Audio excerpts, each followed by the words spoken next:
Marwadi university మంచి భవిష్యత్తు కోసం తెలుగు విద్యార్థులు ఇష్టపడే యూనివర్సిటీ. కాల్ 9059052378 9059052379.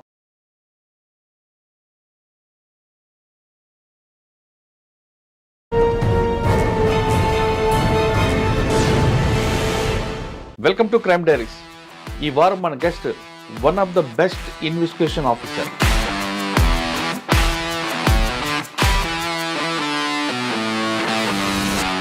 పేరు శ్రీ శ్రీనివాస్ గారు, additional SP GHMC Hyderabad.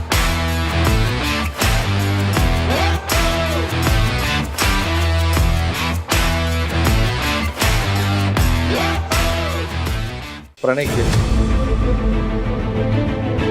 Rajaiah గారు కలవడం, మా ప్రాణానికి హాని ఉందని చెప్పడం కూడా ఇదంతా జరిగిందంటారు. 30 తారీఖు నాడు జనవరి 2018లో వీళ్ళు ఆర్య సమాజ్కి వచ్చి అమృత ప్రణయ్ ఇద్దరు కూడా వీళ్ళిద్దరు పరిచయం ఎక్కడ జరిగిందండి? చోటు మొత్తం చెప్పాలంటే మిర్యాలగూడలో కాకతీయ హై స్కూల్లో అమృత 8వ తరగతి, ప్రణయము 9వ తరగతి. వీళ్ళ ఫాదర్ మార్తిరావు కూడా ఈ విషయాన్ని పసిగట్టడం జరిగింది. ఆ రోజు ఎలా జరిగిందండి? ఇద్దరు బయటకు ఎలా వచ్చారు? ఇంత సెక్యూరిటీ ఉంటుంది.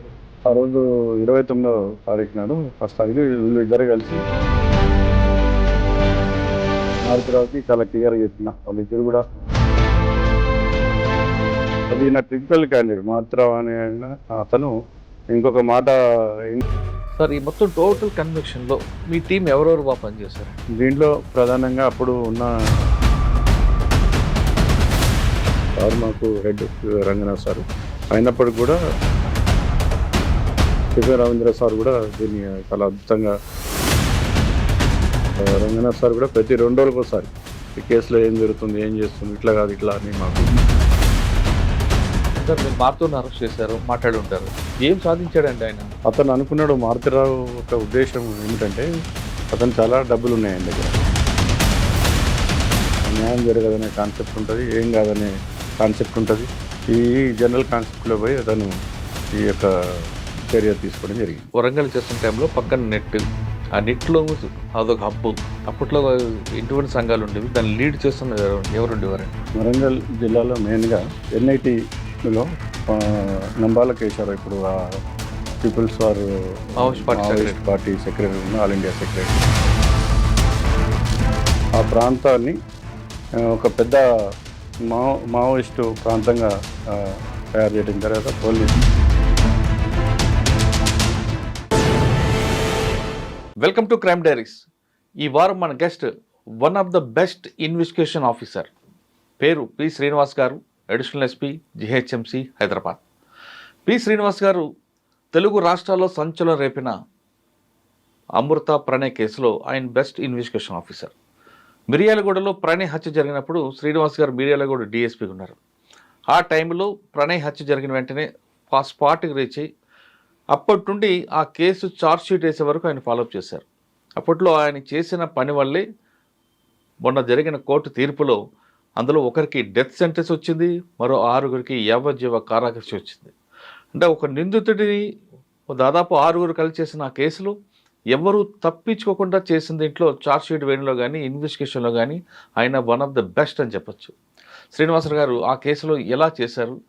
దాదాపు 1200 పేజీల ఛార్జ్షీట్లు వేసి 68 మంది 70 మంది వరకు విట్నెస్లు పెడితే ఆ కేసు చాలా కేసులు వీగిపోతుంటాయి. కానీ ఈ కేసులో ఎక్కడ కూడా డిఫెన్స్ వాళ్ళకి ఏ మాత్రం అవకాశం లేకుండా చేశారు. డిఫెన్స్ వాళ్ళు మర్డర్ని ఎక్కడ కూడా తప్పుపట్టలేదు, కానీ ఒక SC ST కేసు ఒకటే ఉండలేదు అన్నది మాత్రం చేశారు. అంటే ఆ ఒక్క పాయింట్ను కూడా వాళ్ళు క్రాక్ చేయకుండా చేయడంలో శ్రీనివాస్ గారి ఒక టీం చేసిన వర్క్ ఎంత బాగా చేశారు. ప్రతి ఆఫీసరు శ్రీనివాస్ గారిని చూసి రోల్ మోడల్ అవ్వాలి. అటువంటి కేసుల్లో ఎలా ఇన్వెస్టిగేషన్ చేయాలి, చైన్ తెగిపోకుండా ఎలా చేయాలి, లైన్ ఆఫ్ ఇన్వెస్టిగేషన్ ఎలా చేయాలి విషయాన్ని శ్రీనివాస్ గారు అంటే తెలుసుకున్నాం. శ్రీనివాస్ గారు నమస్తే అండి. నమస్కారం అండి. మీకు ఐ డ్రీమ్ ప్రేక్షకులందరికీ కూడా నమస్కారాలు. సార్, ఫస్ట్ మీకు కంగ్రాచులేషన్స్. ఎందుకంటే ప్రతి పోలీస్ ఆఫీసర్కి కన్విక్షన్ వస్తేనే ఆ కేసులో సాటిస్ఫాక్షన్ ఉంటుంది. అరెస్ట్ చేయడం అవన్నీ కన్నా ఇదే మెయిన్. అందులో మీకు చేసిన కేసులో డెత్ సెంటెన్స్ ఒకటి వచ్చింది, అది ఇంకా డబుల్ కంగ్రాట్స్. అంటే ఉరి తీయడం అనేది సమర్థించడం కాదు, కానీ ఒక నేరస్తుడు నేరం చేయాలంటే ఒక భయం అనేది ఉండాలి. అది ఎప్పుడైతే శిక్ష పడతాయో అప్పుడే ప్రజల్లో ఒక మెసేజ్ పోతుంది. మీరు చేసిన ఈ పార్ట్, మీరు చేసిన టోటల్కి మీ టీం అంటే అప్పుడు ఎస్పీ రంగనాథ్ గారు సహా మీ దగ్గరున్న కానిస్టేబుల్ వరకు ఆ టీం అంతా టీం వర్క్ చేయడంతో ఈ కేసు బాగా ది బెస్ట్ కేసుగా అయింది. ఒక కేస్ స్టడీగా కూడా మారుతుంది. రేపు మీకు ఎన్పిఏలో కానీ అప్పాలో కానీ వెళ్ళినప్పుడు కేస్ స్టడీగా ఉండిపోతుంది. సార్ ఆ రోజు ఏం జరిగింది? మీరు వెళ్ళి మీకు ఎన్ని గంటకి ఇన్ఫర్మేషన్ వచ్చింది? స్పాట్కి వెళ్ళేసరికి సీన్ ఎలా జరిగింది? అది ఎలా మీరు ప్రిజర్వ్ చేశారు? ఆ కేసులో దాన్ని ప్రిజర్వ్ చేయడం కాకుండా ఎక్కడ డిస్టర్బెన్స్ కాకుండా అది ఎలా మీరు విట్నెస్ సేకరించారు? సేకరించిన తర్వాత ఛార్జ్షీట్ అనేది 1-2 పేజీలు కాకుండా 1200 పేజీలు ఛార్జ్షీట్ వేయడం, దాదాపు 70 మందిని విట్నెస్లు పెట్టడం, వాళ్ళ క్రాస్ ఎగ్జామ్, వాళ్ళని తీసుకురావడం, ఇదంతా కూడా పెద్ద ప్రాసెస్ అయింది. ఈ ప్రాసెస్లో మీ టీం ఎలా చేసింది? మీ లీడ్ ఎలా తీసుకున్నారు? మీకు అప్పుడున్న ఆఫీసర్ ఎలా సపోర్ట్ చేశారు? ఈ కేసుకు టోటల్గా ప్రణయ్ కేసు గురించి చెప్పే ముందు శ్రీనివాస్ గారు కుటుంబ నేపథ్యం, Srinivas garu police uniform by ఛాన్సా బై చాయిసా? పోలీస్ ఉద్యోగం అనేది బై ఛాన్స్గానే డిపార్ట్మెంట్లోకి రావడం జరిగింది. 1989లో డిగ్రీ అయిపోయింది. 89లో degree Siddhareddy college Khammam town. Sir degree వరకు వెళ్ళకముందు శ్రీనివాస్ గారి కుటుంబం, అమ్మా నాన్న, నేటివ్ ప్లేస్ ఎక్కడ? మాది ఖమ్మం జిల్లా తిరుమలాపాలెం మండలం పిండిపోలు గ్రామం. ఈ పిండిపోలు గ్రామంలో మాది రైతు కుటుంబం. మా నాన్నగారి పేరు పద్మనాభాల పున్నయ్య. వీరు ఫస్ట్ నుంచి కూడా మా గ్రామం ఫస్ట్ నుంచి కూడా కమ్యూనిస్టు పార్టీ ప్రభావితమైనటువంటి ప్రాంతం అది. మా నాన్నగారు తెలంగాణ ప్రాంతంలో జరిగిన తెలంగాణ సాయుధ పోరాటంలో మల్లు స్వరాజ్యం గారి సమకాలికులు. అక్కడ ఆ ప్రాంతంలో దళాల్లో పనిచేసినారు. దళాల్లో పనిచేసిన సందర్భంలోనే మా అమ్మగారిని కూడా వివాహం చేసుకోవడం జరిగింది. తర్వాత మా కుటుంబం మొత్తం మేము నలుగురం. పెద్దక్క ఝాన్సీ, ఆమె కూడా ఈ ప్రగతిశీల ఉద్యమాల్లో జాతీయ స్థాయి నాయకురాలుగానే ఉన్నది. అదేవిధంగా మా బావగారు కూడా అదే ప్రగతిశీల ఉద్యమంలోనే కంటిన్యూ అవుతూ ఉన్నారు. మా అన్నగారు పద్మనాభుల వెంకన్న అడ్వకేట్, సీనియర్ అడ్వకేట్ ఖమ్మంలో. మా సిస్టర్ ఉమా విజయవాడ ఇవ్వటం జరిగింది. వాళ్ళు అక్కడ బిజినెస్ చేసుకోవడం జరుగుతుంది.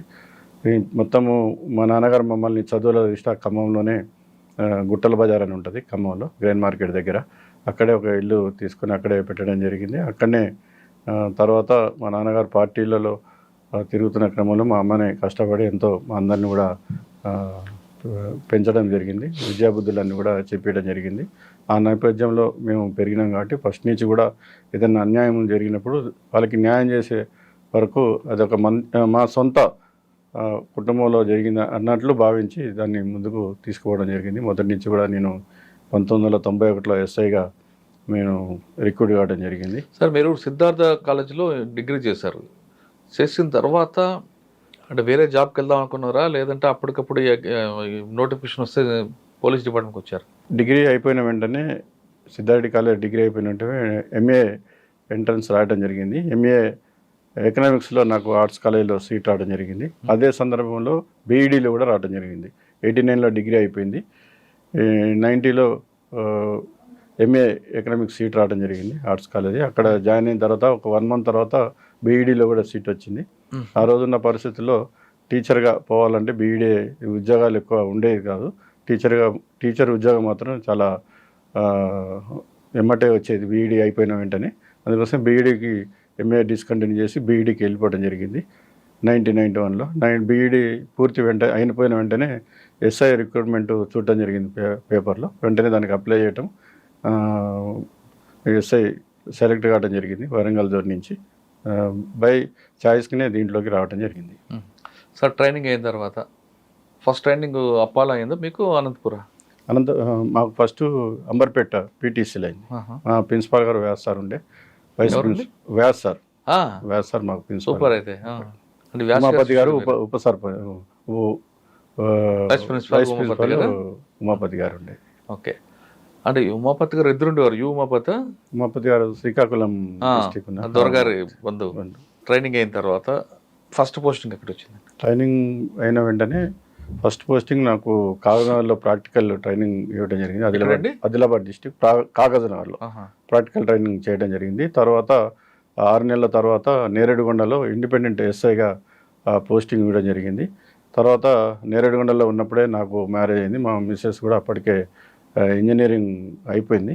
వెంటనే 94లో పెళ్ళయింది. తర్వాత 95లో మా మిస్సెస్ కూడా అసిస్టెంట్ ఎగ్జిక్యూటివ్ ఇంజనీర్ ఏపీఎస్సిలో ఆమె రిక్రూట్ కావడం జరిగింది. ఖమ్మంలో ఆమెకి పోస్టింగ్ ఇవ్వడం జరిగింది. అయితే మరి మాకు స్పౌజ్ ఉంటుంది కాబట్టి వాళ్ళని ఇక్కడ తీసుకునే బదులు మా ఇద్దరు కలిపి నేనే వరంగల్ ఆప్షన్ పెట్టుకున్నాను. ఖమ్మం పోతే నెగిటివ్ కాబట్టి ఖమ్మం ఆ రోజు యాక్సెప్ట్ చేయలేదు, వరంగల్ ఇచ్చారు. మేము మిస్సెస్ కూడా వరంగల్కి వచ్చింది. వరంగల్లో ఫస్ట్ సిరోల్ అని. సార్ మీరు ఆదిలాబాద్లో ఫస్ట్ వెళ్ళారు మీ పోస్టింగ్. అప్పటికే ఆదిలాబాద్లో నక్సల్స్ మూవ్మెంట్ బాగుంది. మీరు ఫస్ట్ పోస్టింగ్లో మీకు మెయిన్ ఛాలెంజ్ ఏమొచ్చింది? అక్కడ ఆదిలాబాద్లో ఎక్స్ట్రీమిస్ట్ వర్క్ తప్ప వేరే, ఆ రోజుల్లో ఎక్స్ట్రీమిస్ట్ వర్క్ తప్ప వేరేది అక్కడ లా అండ్ ఆర్డర్ ప్రాబ్లం కానీ అదర్ ప్రాబ్లమ్స్ కూడా ఏది లేవు.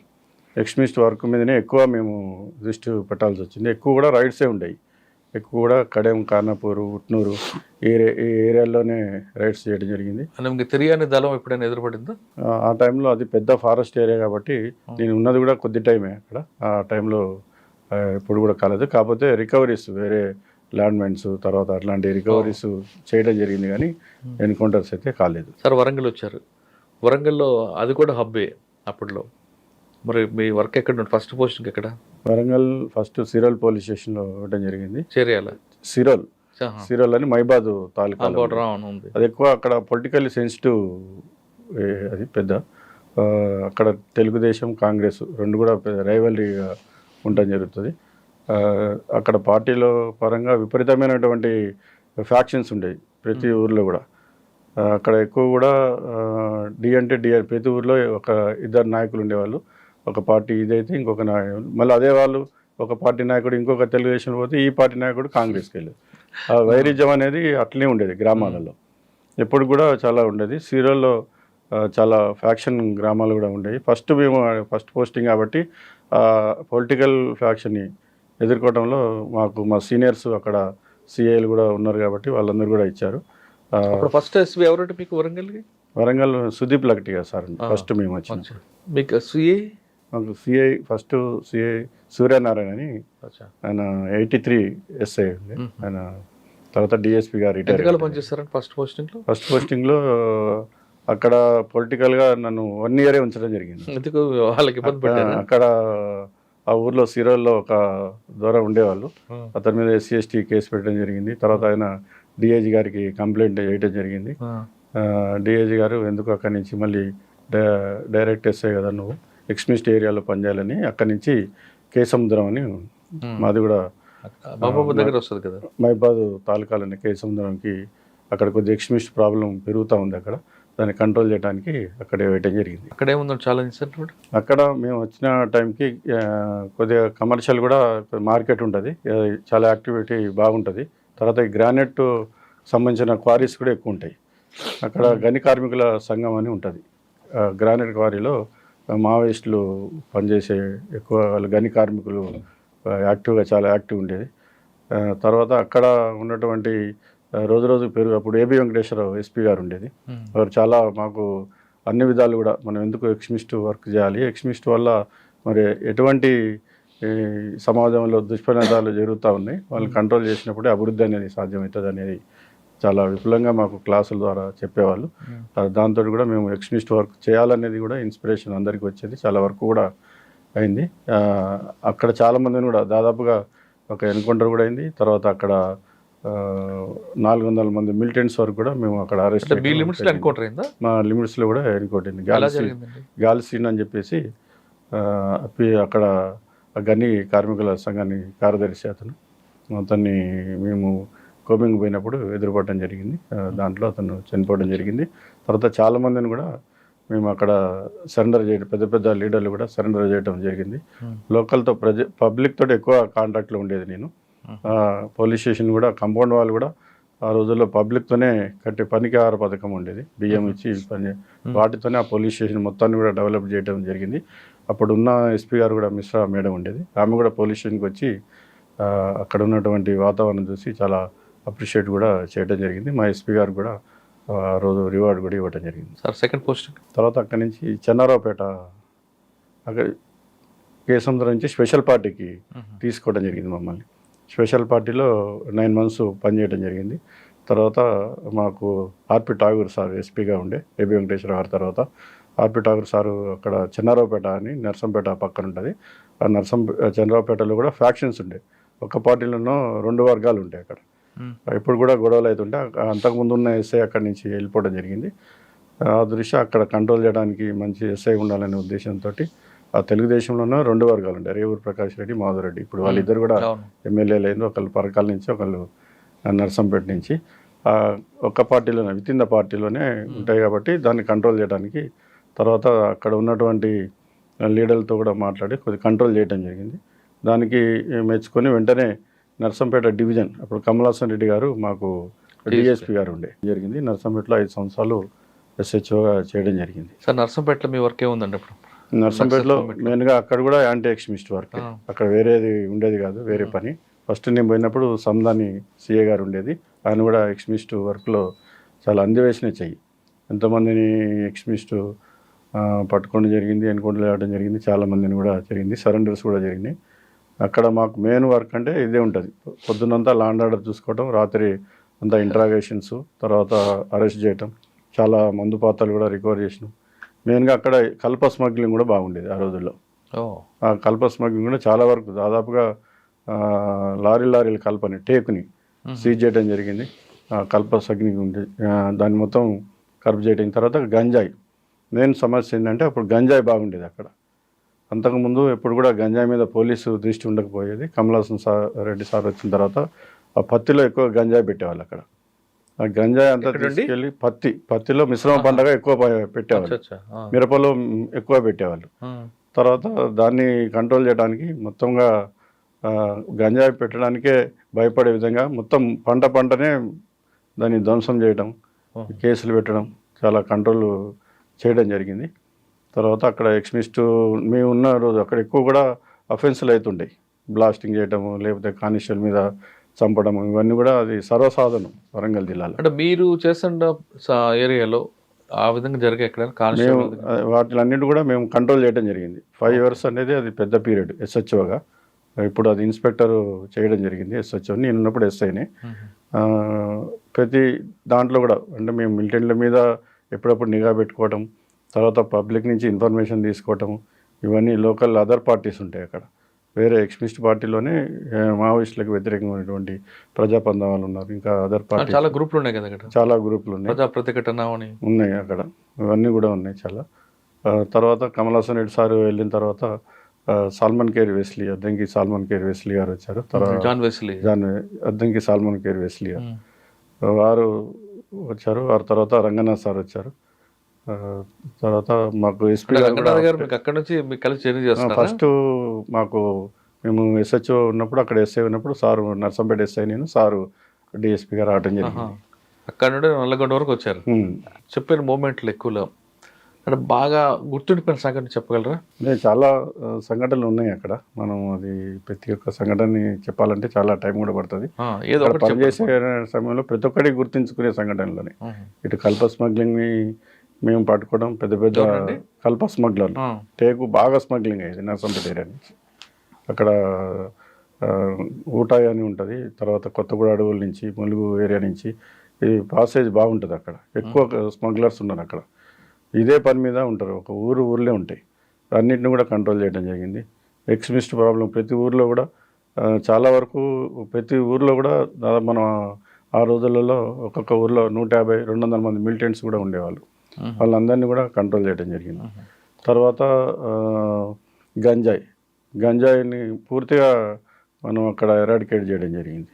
గంజాయి అనేది చాలా పెద్ద ఇది ఉండే, అక్కడ ఎవరు తాగరు కానీ తీసుకుపోయి మహారాష్ట్రలో అమ్మి ఇక్కడ వచ్చి రాజకీయాలు చేసి ఆ గంజాయి తోటి లాండ్ ఆర్డర్ ప్రాబ్లం చేయడం, ఇవన్నీ కూడా ఉండేవి. దాన్ని కూడా కంట్రోల్ చేయడం జరిగింది. ఓకే సార్, మీరు ఏపీ వెంకటేశ్వర గారు చేశారు, ఆర్పి ఠాగూర్ గారు చేశారు. మీరు లర్నింగ్లో వీళ్ళిద్దరిలో ఎవరిది ఫంక్షనింగ్ బాగుంటుందండి? ఏపీ వెంకటేశ్వరరావు గారు ఫంక్షనింగ్ అనేది చాలా బాగుంటుంది. ఎందుకంటే సారు ఒక విశ్లేషణాత్మకంగా ఉంటుంది. ఆ రోజు జరిగిన ఎన్కౌంటర్లు కూడా అప్పుడు మన హైకోర్టులో కూడా సారు బొజ్జ తారకం వీళ్ళందరూ కూడా ఒక ఎన్కౌంటర్ మీద సారు వచ్చి స్వయంగా వాదించడం జరిగింది ఇక్కడ హైకోర్ట్స్. అవునా?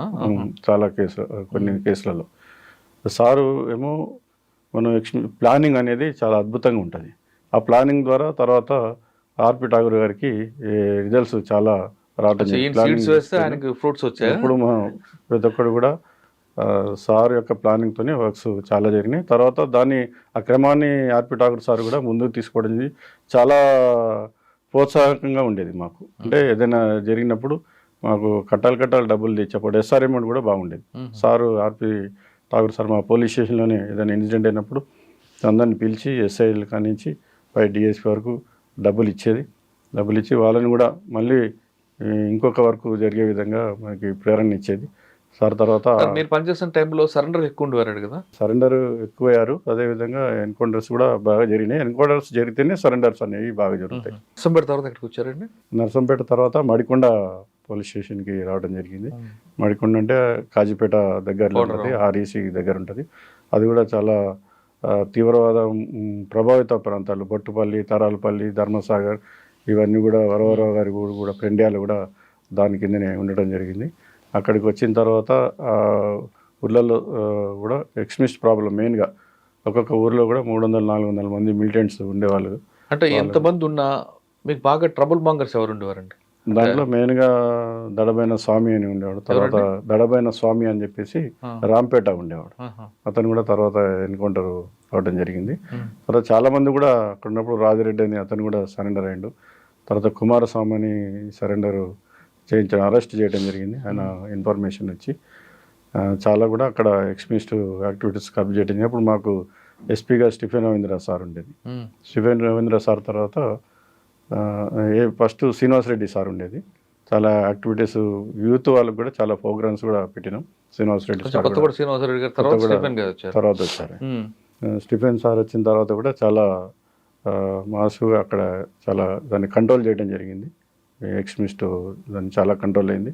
2 విధాలు అప్పుడు సైమల్టేనియస్గా వెళ్ళేది.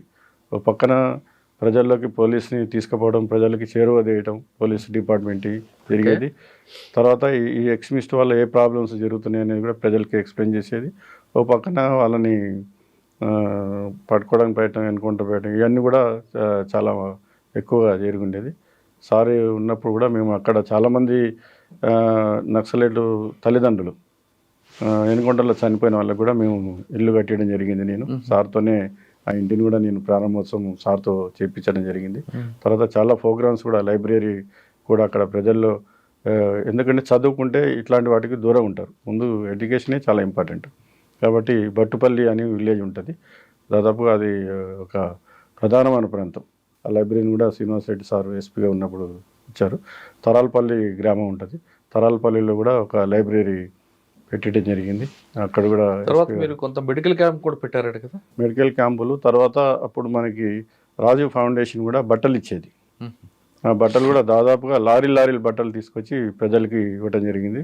చాలా మెడికల్ క్యాంపులు మనం రిమోట్ ఏరియాలో ధర్మసాగర్, వేలేరు ప్రాంతంలో కూడా మేము డాక్టర్స్ని సంప్రదించి వరంగల్ టౌన్ నుంచి డాక్టర్స్ని తీసుకొచ్చి మెడిసిన్ తీసుకొచ్చి చాలా, అంటే పోలీస్ శాఖని మరింత ప్రజలకి, అప్పుడు పోలీసు అంటే దూరంగా చూసేది ప్రజలు, అంటే వాళ్ళ కోసమే మనం పనిచేసేది, పోలీస్ కోసమే, ప్రజల కోసమే పోలీస్ శాఖ ఉన్నది, వాళ్ళ శాంతి భద్రతల పరిరక్షణ కోసం ఉన్నది. అయినప్పుడు కూడా ఈ నక్సలైట్ ప్రాబ్లం ఉండటం వల్ల వాళ్ళకి సరైనటువంటి అవగాహన లేకపోవడం వల్ల పోలీసుని శత్రువులుగా చూసేది. అప్పుడు గ్రామాలే తిరగబడేవి పోలీస్ మీద. ఒక ఎక్స్ట్రీమిస్ట్ని పట్టుకోవడానికి పోతే ఆ ఎక్స్ట్రీమిస్ట్ని పట్టుకున్న తర్వాత మా దగ్గర నుంచి ఎంత గ్రామాల్లో ఉన్న ప్రజలు కూడా తిరగబడి ఆ ఎక్స్ట్రీమిస్ట్ని గుంజుకొని పోయే పరిస్థితులు ఉండేవి. అంటే ఎందుకు వాళ్ళు చాలా ఉన్నాయి, సంఘటనలు చాలా ఉన్నాయి. చెప్పండి. నేను ఉన్నప్పుడు పెద్దాపురం అని ఒక గ్రామం ఉండే, ఇప్పుడు అతను సర్పంచ్ కూడా ఆయన పేరు నాకు గుర్తులేదు. తర్వాత ఆయన తీసుకొస్తుండే గ్రామమే పెద్దాపురం గ్రామం మొత్తమే తిరగబడ్డది. అంటే వాళ్ళు ఎందుకు పనిచేస్తున్నారు, పోలీసు ఎందుకు పనిచేస్తున్నారు అనేది తారతమ్యం అనేది ఇంకా వాళ్ళకి అప్పటికి ఇంకా రాలేదు. కాబట్టి ప్రజలకి నక్సలైట్ల వల్ల ఎటువంటి ఇబ్బందులు ఉంటాయి, ఎటువంటి అభివృద్ధి ఆగిపోతుంది, ఇవన్నీ విషయాలు కూడా వరంగల్ ప్రాంతం చాలా మంచి ప్రాంతం, ఎంతో స్కోప్ ఉండే. ఈ యొక్క ఎక్స్ట్రీమిస్ట్ ప్రాబ్లం వల్లనే పక్కనే ఉన్న ఖమ్మం అంతా డెవలప్ అవుతూ ఉంది. ఇక్కడ ఉన్నటువంటి ఎక్స్ట్రీమిస్ట్ ప్రాబ్లం వల్ల ఈ వరంగల్ వెనకబట్టడం జరిగింది. అవన్నీ కూడా ప్రజలకి మేము ఎక్స్ప్లెయిన్ చేసేవాళ్ళం. చిన్నగా ప్రజలకు అనుకూలంగా, పోలీస్ శాఖ అనుకూలంగా ప్రజలు. ఒక ఊర్లో వెళ్ళారు పట్టుకుని, పెద్దాపూర్ ఏదో చెప్తున్నారు, కుమారస్వామి అని ఉండే. కుమారస్వామి కలిసి వెళ్ళినప్పుడు ఊరు తిరగబడింది. ఆ మాబ్లో నుండి ఆయన ఎలా తీసుకొచ్చారు? మాబ్ల తర్వాత వాళ్ళకి ఎక్స్ప్లెయిన్ చేయడం జరిగింది. ఫోర్స్ ఉంటుంది, ఏ విలేజ్ పైన కూడా మేము ఉట్టిగా పోయేది కాదు. దాదాపుగా ఒక సెక్షన్తో వెళ్ళేది. అంటే దాదాపుగా ఒక 8 మంది, లేకపోతే యూనిట్కి 20 మంది ప్రతి గ్రామానికి కూడా. బట్టుపల్లి అని గ్రామం ఉంటుంది పక్కనే, మన కాజీపేట గ్రామకొండకి 2 కిలోమీటర్లు ఉంటుంది. ఇప్పుడు అది చాలా డెవలప్ అయింది. ఇప్పుడు బట్టుపల్లి ఇప్పుడు ఎకరం 7 కోట్లు 8 కోట్లు ఉంది ఇప్పుడు ఉంది ఎక్స్మిస్ ప్రాబ్లం తగ్గడం. అటువంటి గ్రామంలో ఆ గ్రామాలలో ప్రజలు కూడా పోలీస్కి ఎప్పుడు కూడా వ్యతిరేకంగానే ఉండేవాళ్ళు. ఎంత మనం వాళ్ళకి దగ్గరికి వెళ్దామన్నా కూడా, అంటే ఆ విధమైనటువంటి పరిస్థితులు అవగాహన రాహిత్యం ప్రజలు ఎక్కువగా ఉండేది. ఇప్పుడు ఆ పరిస్థితులు లేవు. వాళ్ళు కూడా నక్సలైట్ల వల్ల ఇబ్బందులు ఏ విధంగా ఉన్నాయి, తర్వాత అభివృద్ధి ఏ విధంగా ఆగిపోతుంది, వాళ్ళ ఉపాధి ఏ విధంగా ఆగిపోతుంది, అవన్నీ కూడా తెలుసుకొని వాళ్ళు కూడా ఇప్పుడు ఎడ్యుకేట్ అవుతా ఉన్నారు. సార్, మీరు కొత్తకోట శ్రీనివాసరెడ్డి గారు, స్టీఫెన్ రవీంద్ర గారు ఇద్దరు పనిచేశారు. వీళ్ళిద్దరిలో యాక్షన్ ఎలాగుంటుందండి? ఇద్దరు అంటే ఇద్దరిది ఇద్దరు కలిపి మనం కలపలేము, కానీ ఒక్కొక్కరితో ఒక స్టైల్ కనిపిస్తుంటుంది. ఫస్ట్ నుంచి కూడా కొత్తగూడ శ్రీనివాస రెడ్డి సార్ది ఒక వైవిధ్యమైనటువంటి ఉంటుంది. సార్ది ముక్కుసూటిగా ఉంటారు. స్టీఫెన్ అదే పని తీసుకుంటారు, సారు పని తీసుకుంటారు, అందరితో మమేకమై పని తీసుకుంటారు. ఎవరైనా పని చేసిన వాళ్ళకి ప్రోత్సాహం ఇస్తూ ఉంటారు. స్టీఫెన్ రవీంద్ర సారు వచ్చినప్పుడు అక్కడ ఉన్నటువంటి పరిస్థితులు ఏంది, ఎక్స్ట్రీమిస్ట్ ప్రాబ్లం ఎక్కువ ఉంది. దాని మీదనే ఎక్కువ సారు ఫోకస్ చేసినారు, సక్సెస్ కావడం జరిగింది.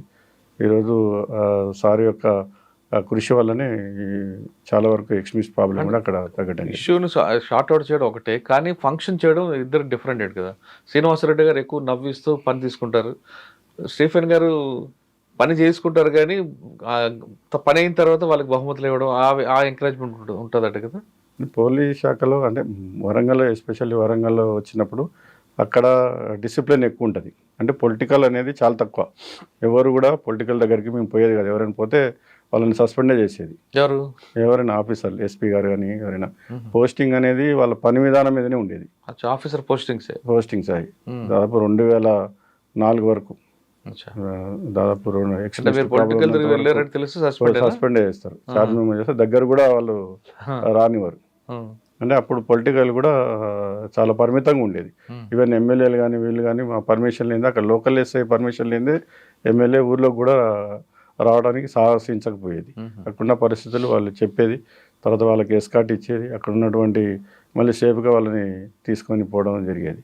పొలిటికల్ ఉండేది కాదు కాబట్టి ఎక్కువ డిసిప్లిన్ ఫోర్సే మాది. వరంగల్ జిల్లా అంటేనే, పోలీస్ అంటేనే డిసిప్లిన్ ఫోర్స్. ఎవర్ విక్టోరియస్ అది వరంగల్ పోలీసు. వాళ్ళు ఆఫీసర్లకు అనుగుణంగానే వాళ్ళు మా పోలీసు అనేది కూడా డిసిప్లిన్ ఫోర్స్గా ఆఫీసర్ ఏ విధంగా ఉంటే మేము కూడా ఆ విధంగానే పనిచేసుకొని పోతాం. వాళ్ళ ఒక్కొక్క ఆఫీసర్ ఒక్కొక్క మనిషి ఇండివిజువాలిటీ బట్టి ఉంటుంది. వాళ్ళు అందరు కూడా సక్సెస్ అయినారు వరంగల్లో, ఇద్దరు సార్లు కూడా. ఇద్దరు వ్యత్యాసం ఏమంటారా? ఇద్దరి మధ్యలో వ్యత్యాసం అంటే చెప్పాను కదా మీకు, ఒక్కొక్క అభిప్రాయం. ఇప్పుడు శ్రీనివాసరెడ్డి సారు మీకు తెలుసు, ఆయన యూనివర్సిటీలో ఉన్నప్పుడు, మేము కూడా యూనివర్సిటీలో ఉన్నప్పుడు ఒకే దాంట్లో మేము పనిచేసినాం. సారు మేము అందరం కలిసి అప్పుడు ఆర్గనైజేషన్లో కొద్దిగా తేడా ఉంటుంది. ఒక విషయాన్ని చూసే దాంట్లో తేడా ఉంటుంది. అంటే వచ్చే కంప్లైంట్ ఎవరు బాగా మాట్లాడేవారండి? కంప్లైంట్ అంటే అక్కడున్న మనం ఒక జిల్లాలో పోస్టింగ్ ఏంటంటే ఆ జిల్లా పరిస్థితి ఎందుకు మనకి పరిస్థితుల అవగాహన చూసుకొని కూడా పనిచేయాల్సిన సందర్భం ఉంటుంది. ఇద్దరు కూడా పబ్లిక్ న్యాయం చేయాలనే ఉద్దేశంతోనే ఇద్దరు ఉండేవాళ్ళు. ఎక్కడ కూడా కాంప్రమైజ్ అయ్యేవాళ్ళు కాదు పేదలకు న్యాయం చేయడంలో. ఓకే, తర్వాత ఎవరి దగ్గరకు వచ్చారు మీరు? తర్వాత మడికొండ పోలీస్. మడికొండలో కూడా మేము చాలా యాక్టివ్గా అక్కడ పనిచేయడం జరిగింది. ఆ ఏరియాలో అసలు మిలిటెన్స్ అనేది బాగుండేది. అది చెప్పారు అక్కడ ఉన్నటువంటి లీడర్లు చాలా జాతీయ నాయకులు ఉండేది. వరంగల్ చేస్తున్న టైంలో పక్కన నెట్, ఆ నెట్లో అదొక హబ్బు. అప్పట్లో ఎటువంటి సంఘాలు ఉండేవి, దాన్ని లీడ్ చేస్తున్న ఎవరు ఉండేవారండి? వరంగల్ జిల్లాలో మెయిన్గా మేము మడికొండ ఎస్ఐ ఉన్నప్పుడు అక్కడ వాళ్ళతో మిలిటెంట్స్ తోటి, తర్వాత అరెస్ట్ అయిన వాళ్ళతోటి చాలామంది కూడా పెద్ద పెద్ద క్యాడర్ కూడా సరెండర్ అయ్యారు. అక్కడ మేము ఉన్నప్పుడు స్టీఫెన్ రవీంద్ర సార్ దగ్గర కూడా తీసుకొచ్చి వాళ్ళందరినీ సరెండర్ చేయడం జరిగింది. దాంట్లో వాళ్ళు చెప్పిన ఫస్ట్ మనం వరంగల్లో NITలో నంబాల కేశారావు, ఇప్పుడు people's war Maoist party secretary ఉన్న, ఆల్ ఇండియా సెక్రటరీ, ఆయన 79 ఆ ప్రాంతంలో అక్కడ ఇంజనీరింగ్ చదవడానికి వచ్చాడు శ్రీకాకుళం ప్రాంతం నుంచి. అప్పటికే శ్రీకాకుళం రైతాంగ పోరాటం అక్కడ నడుస్తూ ఉంది. వరంగల్ జిల్లాలో యాక్చువల్గా కమ్యూనిస్ట్ పార్టీలు అనేవి CPI CPM అనేవి బలంగా ఉండేవి. తర్వాత ఈ మావోయిస్ట్ పార్టీ అనేది అప్పటికి ఇంకా లేవు. మామూలుగా దీంట్లోంచి చీలినటువంటి పార్టీలు ఉండేవి, ప్రజాపంద అని అట్లాంటి పైలా వాసుదేవర వర్గం, ఇంకా కొన్ని వర్గాలు ఉండేవి. అవి మావోయిస్టులు అనేది ఇంకప్పటికి రాలేదు. ఎప్పుడైతే శ్రీకాకుళం నుంచి వీళ్ళందరూ ఇక్కడ చదువుకోవడానికి వచ్చారో, ముఖ్యంగా నంబాలకేశ్వరరావు లాంటి వాళ్ళతో అక్కడ స్టార్ట్ అయింది. వాళ్ళు అక్కడ పక్కనే ఆనుకొని ఉంటుంది బట్టుపల్లి విలేజ్ అని. ఆ బట్టుపల్లిని వాళ్ళు కేంద్రంగా చేసుకొని అక్కడి నుంచి వాళ్ళు పట్టడం, పక్కనే అక్కడే పెండ్యాల అని విలేజ్ కూడా ఉంటుంది వరవరావు గారిది, వాళ్ళ ఐడియాలజీ. వీళ్ళందరూ కూడా ఆ ప్రాంతాన్ని ఒక పెద్ద మావోయిస్టు ప్రాంతంగా తయారు చేయడం. తర్వాత పోలీస్ చాలా యాక్టివ్గా పాల్గొనటం, మిలిటెంట్ అరెస్ట్ చేయటం. అక్కడ అసలు పోలీసు గ్రామాలకు పోయే పరిస్థితే ఉండేది కాదు. అప్పుడు ప్రజలు కూడా మావోయిస్టులకు అనుకూలంగానే ఉండేవాళ్ళు. పోలీస్కి పీపుల్స్ వార్ ఉండేది, పీపుల్స్ వార్కి అనుకూలంగా ఉండేది. ఒక కొండపల్లి సీతారామయ్య కూడా అక్కడే కాజిపేటలో కూడా ఒక మిషనరీ స్కూల్లో వచ్చి జాయిన్ అయ్యాడు. అతను కూడా ఆ ఉద్యమాన్ని వాళ్ళలో ప్రజల్లోకి చాలా బలంగా తీసుకుపోవడం జరిగింది. అక్కడ ఉద్యమంలో చాలా అరెస్టుల తర్వాత, ఎన్కౌంటర్ల తర్వాత అది మళ్ళీ జనజీవన స్రవంతిలో మామూలు పరిపాలనా వ్యవస్థలోకి హోల్డ్లోకి రావడం జరిగింది. ఇదంతా కూడా స్టీఫెన్ గారి టైంలో జరిగింది. ఇవి అప్పుడు అంతకంటే ముందే జరిగింది. అక్కడ మనకి డిటి నాయక్ సారు, తర్వాత మన డీజీగా పనిచేసినటువంటి తల్లి ప్రభాకర్ డీజీ, మన సార్ అక్కడ ఎస్పీగా ఉండే, తర్వాత డీజీ గారు కూడా అయినరు. జేవి రాముడు గారు కాదు, వారందరూ కూడా చాలా లోతుగా దీన్ని అధ్యయనం చేయడం జరిగింది. చేసి వాళ్ళ ఒక ప్లానింగ్ ద్వారా దాన్ని కంట్రోల్ చేయడం జరిగింది వరంగల్. ఓకే, మీరు బట్టవాడి ద్వారా ఎక్కడికి వచ్చారు? తర్వాత మడికొండ తర్వాత నేను సుబేదారి పోలీస్ స్టేషన్, అది టౌన్ పోలీస్ స్టేషన్, అది పెద్ద పోలీస్ స్టేషన్, అది అక్కడ రావడం జరిగింది. అప్పుడు సిపిఎం పార్టీ వాళ్ళు భూ పోరాటాలు జరుగుతూ ఉంటాయి. అదే టైంలో ఖమ్మంలో కూడా కాల్పులు కూడా జరిగినాయి. ఎక్కువ అది ఏంటంటే కలెక్టరేట్, సుబేదారి అంటే అది కలెక్టరేట్. అది కలెక్టరేట్లో ఎక్కువ కూడా ఏ పార్టీ, ఇప్పుడు ఉమ్మడి వరంగల్ జిల్లా ఉండేది, అక్కడ ఏ పార్టీ వాళ్ళైనా సరే అక్కడ ధర్నాలు చేయటం, ఇవన్నీ ఎక్కువ లా అండ్ ఆర్డర్కి సంబంధించిందే అక్కడ ఉండేది. సుబేదార్లో నుంచి తర్వాత మళ్ళీ నేను ప్రమోషన్ రావడం జరిగింది. నాకు ప్రమోషన్లో మా సీఏగా ప్రమోషన్ రావడం, అక్కడ నుంచి మంత్రిని పోలీస్ స్టేషన్లో సీఏగా కరీంనగర్ మంత్రి కూడా అప్పటికి ఉంది కదా మూమెంట్ అండి. మంత్రిని కూడా చాలా పెద్ద ఫారెస్ట్ ఏరియా, అది చాలా పెద్ద సర్కిల్ అది. అక్కడ కూడా నేను 2009లో ఎలక్షన్స్ కూడా ఫేస్ చేయడం జరిగింది. అప్పుడు మహంతి సారు డీజీగా ఉండి చాలా క్లోజ్గా మానిటర్ చేసేది. చాలా పెద్ద ఫోర్సులు వచ్చాయి, సిఆర్పిఎఫ్ ఎలక్షన్ టైంలో. ఒక 2 హెలికాప్టర్స్ కూడా మాకు ఇచ్చినారు, ఎందుకంటే దాన్ని లిఫ్టింగ్ చేయటం. కొన్ని గ్రామాలకి బ్యాలెట్ బాక్సులు పోలేని పరిస్థితులు ఉంటాయి, అప్పుడు మనం హెలికాప్టర్ ద్వారా కూడా కొంత పంపించడం జరిగింది 2009లో. అక్కడ ఎలక్షన్స్ కూడా చాలా పకడ్బందీగా చాలా మంచిగా. పక్కన గోదావరి దాటిన తర్వాత కూడా మూమెంట్ ఉంటుంది, అటువైపు మూమెంట్ ఏమైనా వచ్చేదా మీకు? సిరివంచ ఉండేది, గోదావరి అవతల సిరివంచ అని చెప్పేసి ఒక పట్టణం ఉండేది. ఎక్కువ కూడా షెల్టర్ అక్కడే తీసుకుని వాళ్ళు సిరివంచలు. మహారాష్ట్ర, అది మహారాష్ట్ర కూడా బాగా ప్రభావితమైన ప్రాంతం మావోయిస్టుగా. అక్కడి నుంచి ఫారెస్టే ఉంటుంది, మంత్రి నుంచి కూడా మొత్తం కూడా ఫారెస్టే ఉంటుంది. అక్కడ కూడా కంట్రోల్ చేయడం జరిగింది. ఎటువంటి లేకుండా ఒక సవాల్ అది, ఎన్నికల్లో అక్కడ కండక్ట్ చేయడం అంటే మంత్రిని ఫారెస్ట్ ఏరియాలో ఒక సవాల్ అది. దాన్ని కూడా మేము ఎటువంటి సింగిల్ ఇన్సిడెంట్ లేకుండా. ఎవరు సార్ ఎస్పీ గారు అప్పుడు కరీంనగర్? అప్పుడు ఎస్పీ గారు మాకు ప్రవీణ్ కుమార్ గారు కాదు, ఇప్పుడు సారు విక్రమ్ సింగ్ మాన్ సారు మాకు ఎస్పీగా ఉండేది. సార్ కూడా ఎప్పుడప్పుడు గైడ్ చేసేది, చాలా ఆర్చగా ఉండేది సారు. బాగా పని కూడా బాగా తీసుకునేది, విజిట్స్ కూడా బాగా చేసేది. ప్రత్యేకంగా అక్కడ ఎక్కువ ఏరియాలో పని ఉందంటే మంతిని లేకపోతే గోదావరి కానీ ఈ ఏరియాలోనే ఎక్కువ ఉండేది. వీళ్ళకి ఫోకస్ కూడా ఎక్కువ ఉండేది, ఫారెస్ట్ ఏరియా కాబట్టి. అక్కడ ఎటువంటి సింగిల్ ఇన్సిడెంట్ కాకుండా ఎలక్షన్స్ మంత్రిని తర్వాత అక్కడ నుంచి ధర్మసాగర్ రావడం జరిగింది సిఏగా. అది మళ్ళీ వరంగల్ డిస్టిక్ వచ్చిన మా మిస్సెస్ కూడా అప్పటికే జాబ్లో ఉంది కాబట్టి అప్పుడు డిప్యూటీ ఇంజనీర్గా ఉండే, అక్కడ ధర్మసాగర్ రావడం జరిగింది. ధర్మసాగర్లో కూడా ఇదే పరిస్థితి. అప్పటికి ఇంకా ఎక్స్ట్రీమిస్ట్ ప్రాబ్లం అనేది ఇంకా కంటిన్యూ అయితేనే ఉంది ధర్మసాగర్ ఏరియాలో. అక్కడ కూడా చాలా బాగా గుర్తుపెట్టిన సంఘటన చెప్పండి ఒకటి. ధర్మసాగర్ ఏరియాలో సరెండర్స్ బాగా చేయడం జరిగింది. ఓకే, చాలా వరకు కూడా పబ్లిక్ తోటి మనం మిళితమైపోవడం అక్కడ వాళ్ళతోటి. సార్, నక్సల్ సమస్యను కంట్రోల్ చేయడానికి కేవలం ఎన్కౌంటర్లే అనుకోవచ్చా, లేదు ఆ సమస్యను ప్రజల్లోకి తీసుకెళ్ళి ప్రజలు మనకేం కోరుకుంటున్నారు, ప్రభుత్వం ఏమి ఇవ్వాల్సి వస్తుంది, వాళ్ళు ఏం చేస్తున్నారు, ఆ విషయం వివరించి ప్రజలు మన వైపు తిప్పుకోవడం అన్నది ఇంపార్టెంట్. రెండు కూడా మనం ఒక రైలు నడవాలంటే రెండు పట్టాలు ఎట్లయితే ఉంటాయో రెండు కూడా అది చాలా అవసరం. మనం ఎన్కౌంటర్లు చేసుకునేప్పుడు కూడా ప్రజల్లో రాంగ్ సిగ్నల్ అయ్యి ఉంటాయి. అందుకోసం ప్రజల్ని ఎడ్యుకేట్ చేసుకుంటూ ఎందుకు నక్సలైట్లు ఎందుకు వద్దంటున్నారు, అప్పుడు ఉన్న పరిస్థితులలో వాళ్ళకి భూమి మీద చాలా వరకు కూడా మనకి ఫారెస్ట్ యాక్ట్స్ వచ్చినాయి. తర్వాత పనికి ఆహార పథకం కూడా వచ్చింది. National Mahatma Gandhi works national works అవి వచ్చినాయి. చాలా వరకు కూడా చేంజెస్ వచ్చినాయి. ఇవన్నీ కూడా ప్రజల్లోకి తీసుకుపోవాలి. వాళ్ళకి గతంలో ఎట్లుండేది, వాళ్ళకి పని చేసుకోకపోవడానికి ఏదో ఉపాధి అనేది లేకుండేది, వ్యవసాయం తప్ప వేరే ఉండకపోయేది. ఇప్పుడు పనికార పథకం వచ్చింది, Mahatma Gandhi rural development works వచ్చినాయి. తర్వాత ఇవన్నీ కూడా ప్రజల్లోకి తీసుకుపోవటము, తర్వాత ఇవన్నీ కూడా చేయటము. అరే మనకి గవర్నమెంట్తోనే ఏదైనా ఉంటే మనకి పరిష్కారం అవుతుంది, గవర్నమెంట్ని ఉపయోగించుకోవాలి, వీళ్ళతోటి మనకి అభివృద్ధి కుంటుపడుతుందని కూడా ప్రజలు గ్రహించే విధంగా వాళ్ళని ఎడ్యుకేట్ చేయటం. అదే సందర్భంలో దానికి అట్రాక్ట్ కాకుండా కంట్రోల్ చేయాలంటే మనం ఈ విధమైనటువంటి ఎన్కౌంటర్స్ కూడా కొన్ని సరెండర్ కానప్పుడు, ఫారెస్ట్లో పోయినప్పుడు దొరికినప్పుడు అయితే ఎన్కౌంటర్స్ అనేవి తప్పనిసరిగా జరుగుతూనే ఉంటాయి. అంటే ఎన్కౌంటర్ అనాలా, ఎక్స్చేంజ్ ఆఫ్ ఫైర్ అనాలి? ఎక్స్చేంజ్ ఆఫ్ ఫైర్ అన్నా ఎన్కౌంటర్ అన్నా ఒకటే. అంటే ఎన్కౌంటర్లో బంపింగ్ ఉంటాయా, రియల్ ఉంటాయా? దాదాపుగా రియలే ఉంటాయి. ఎన్కౌంటర్స్ అన్ని కూడా రియల్ ఎన్కౌంటర్సే ఉంటాయి. సార్ ఆ తర్వాత ధర్మసాగర్ దగ్గరకు వచ్చారు. ధర్మసాగర్ నుంచి మామ్నూరు వెళ్ళటం జరిగింది. అప్పుడే 14లో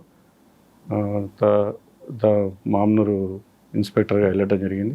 అక్కడ కూడా మామ్నూరులో కూడా ఎక్స్ట్రీమిస్ట్ ప్రాబ్లం ఉన్నటువంటి ఏరియానే. అప్పటికి కొద్దిగా ఉంది, ఇంకా పూర్తిగా ఎరాడికేట్ కాలేదు. అక్కడ కూడా చేసుకున్న తర్వాత అక్కడ ల్యాండ్ ఇష్యూస్ ఎక్కువ ఉంటాయి. నగర శివారు ప్రాంతం మామ్నూరు, ల్యాండ్ ఇష్యూస్ అక్కడ కూడా ఇప్పుడు ఇంకా డెవలప్మెంట్ ఎక్కువ ఉంది. ఇంకా తర్వాత అప్పుడు డెవలప్ అవుతుంది మేము ఉన్నప్పుడు. అక్కడ ఈ పొలిటికల్ రైవలరీ కూడా ఎక్కువనే ఉండేది, పొలిటికల్ విషయాలు ఉండేది.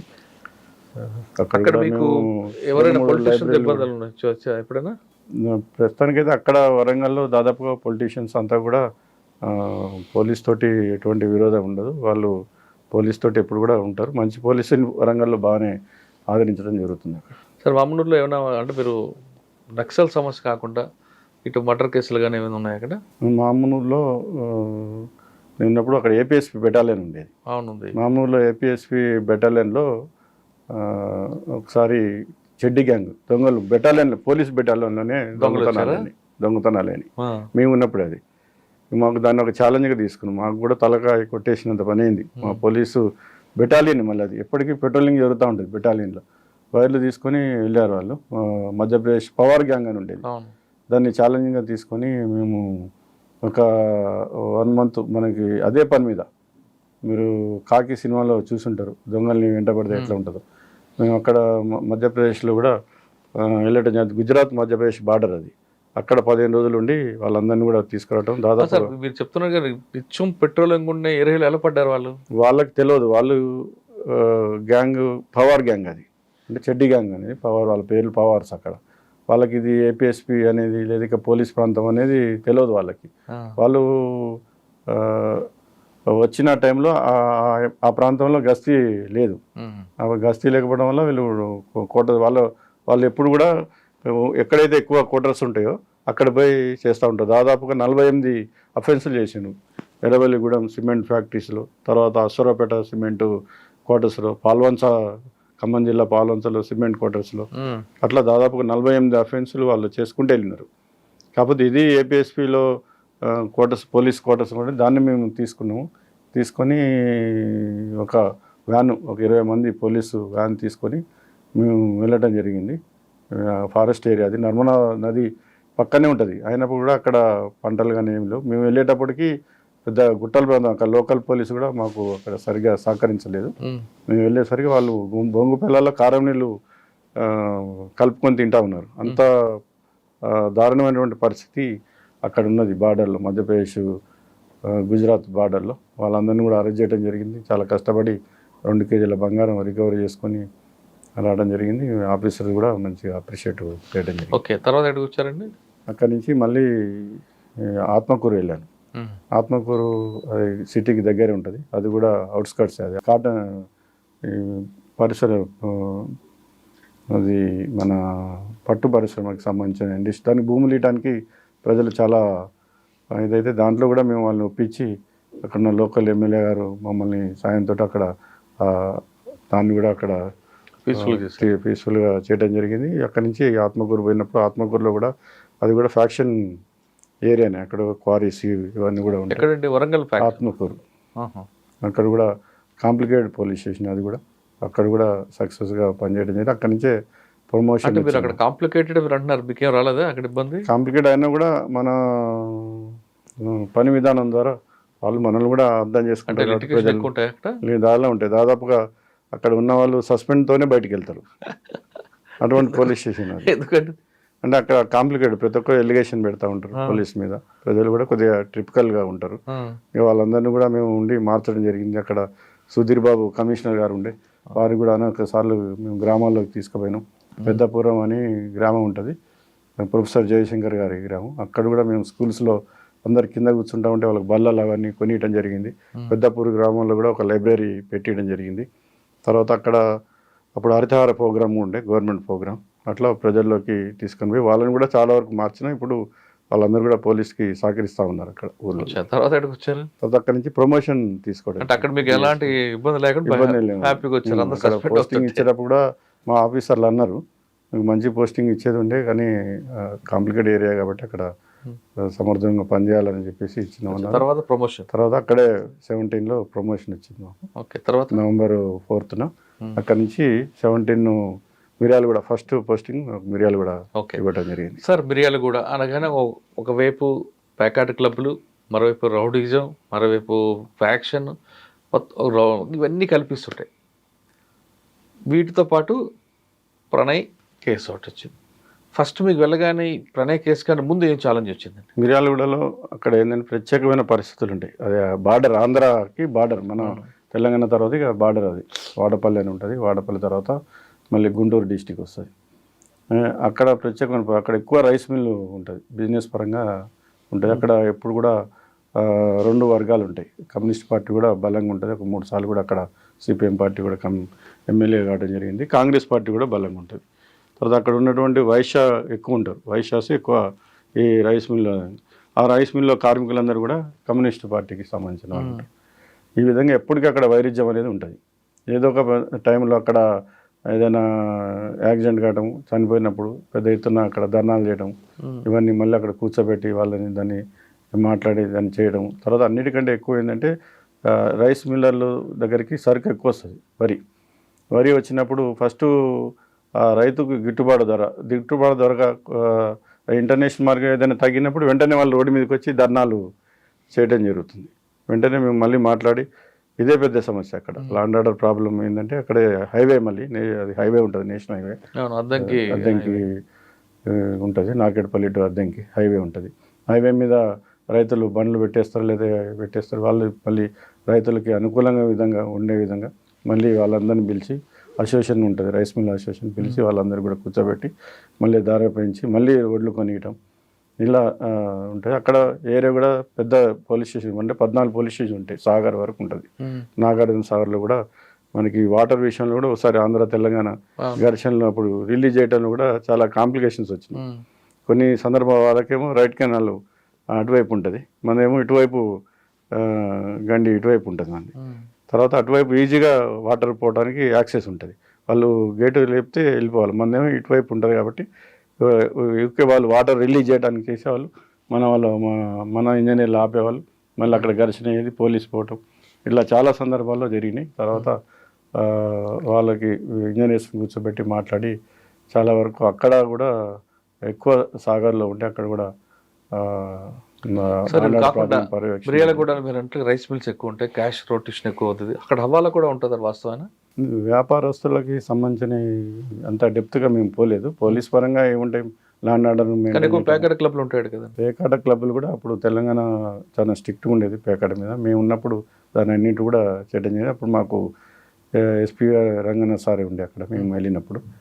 వారు కూడా ఇటువంటి వాటి మీద చాలా గట్టిగానే పనిచేసేది. అటువంటి వాటికి ఓకే సార్, ఇదంతా ఒకవైపు నడుస్తుంటే ప్రణయ్ కేసు వచ్చింది. ప్రణయ్ కేసులో ముందే అమృత పొల్యూషన్ కంప్లైంట్ ఇచ్చింది. ఫస్ట్ వీళ్ళు 30వ తారీఖు జనవరి 18న ఇష్యూ జరుగుతున్నప్పుడే స్టీఫెన్ రవీంద్ర గారికి ఐజీ గారు కలవడం, మాకు ప్రాణానికి హాని ఉందని చెప్పడం కూడా ఇదంతా జరిగిందంటారా? ఇదంతా జరిగింది. వాళ్ళు పోలీసు 30వ తారీఖు నాడు జనవరి 2018లో వీళ్ళు ఆర్య సమాజ్కి వచ్చి అమృత ప్రణయ్ ఇద్దరు కూడా ఎవరికి తెలియకుండా ఆర్య సమాజ్లో మ్యారేజ్ చేసుకున్నారు. మ్యారేజ్ వీళ్ళిద్దరి పరిచయం చేసుకున్న ఎక్కడ తర్వాత జరిగిందండి? ఈ ఎపిసోడ్ మొత్తం చెప్పాలంటే కాకతీయ హై స్కూల్ ఉంటుంది మిర్యాలగూడలో. కాకతీయ హై స్కూల్లో అమృత 8వ తరగతి, ప్రణయము 9వ తరగతి. ఆ విధంగా వాళ్ళిద్దరికి అప్పుడు పరిచయం ఏర్పడ్డది. ఆ పరిచయం తర్వాత ఇంటర్మీడియట్ 10థ్లోకి వచ్చినప్పుడు, ఈ ఇంటర్మీడియట్కి వచ్చినప్పుడు అది పరిచయం ప్రేమగా మారింది.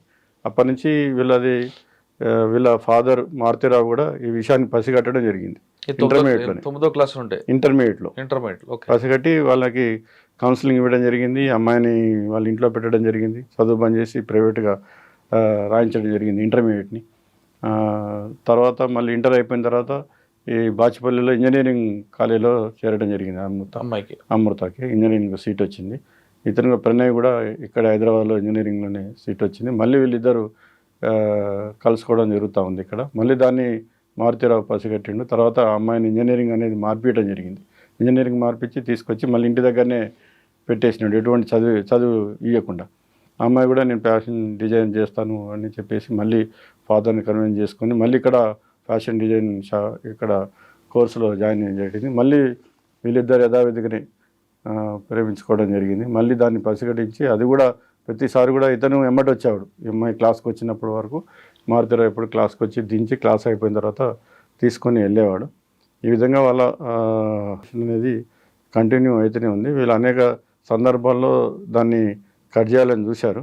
ఇరు వర్గాలు కూడా, అవతల పేరెంట్స్, అబ్బాయి వాళ్ళ పేరెంట్స్ కూడా దాన్ని మానుకోవాలని వాళ్ళకు కూడా ఇష్టం లేకుంటే వీళ్ళకి నాన్నగారు కూడా ఒప్పుకోవాలి. అక్కడ జోజీ అని ఆయన కౌన్సిలర్ లీడర్ అక్కడ, ఆయన కూడా చాలాసార్లు మీ అమ్మాయిని ఇట్లా జరుగుతుంటే కౌన్సిలింగ్ ఇవ్వడం జరిగింది.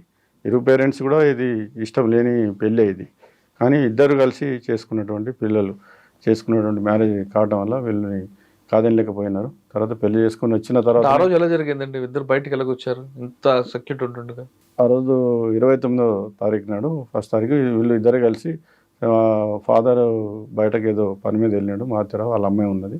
ఈ అమ్మాయి బయటకు వచ్చి వెళ్ళిపోయింది. తర్వాత వీళ్ళు బయట కలుసుకోవడం జరిగింది. వెళ్ళి తెల్లారి 30వ తారీఖు నాడు ఆర్య సమాధిలో వాళ్ళ క్లాస్మేట్ ఉన్నాడు, వాళ్ళని సాక్షిగా తీసుకుని వెళ్ళి వాళ్ళ సర్టిఫికేట్స్ మేజర్ కాబట్టి ఆర్య సమాధిలో వీళ్ళు వివాహం చేసుకోవడం జరిగింది. వాళ్ళ ఫాదర్ వచ్చి మారుతిరావు మా అమ్మాయి కనబడతలేదని కేసు పెట్టినారు. వెంటనే మిస్సింగ్ కేసులో, ఉమెన్ మిస్సింగ్ కేసులో కేసు చేసి తర్వాత వాళ్ళు ట్రేస్ చేసిన హైదరాబాద్ నుంచి ఒక ఎస్ఐ గారు వెళ్ళి తీసుకొని వాళ్ళని వచ్చినారు. వచ్చి మా దగ్గర తీసుకొని వచ్చారు, పోలీస్ స్టేషన్ తీసుకొచ్చారు.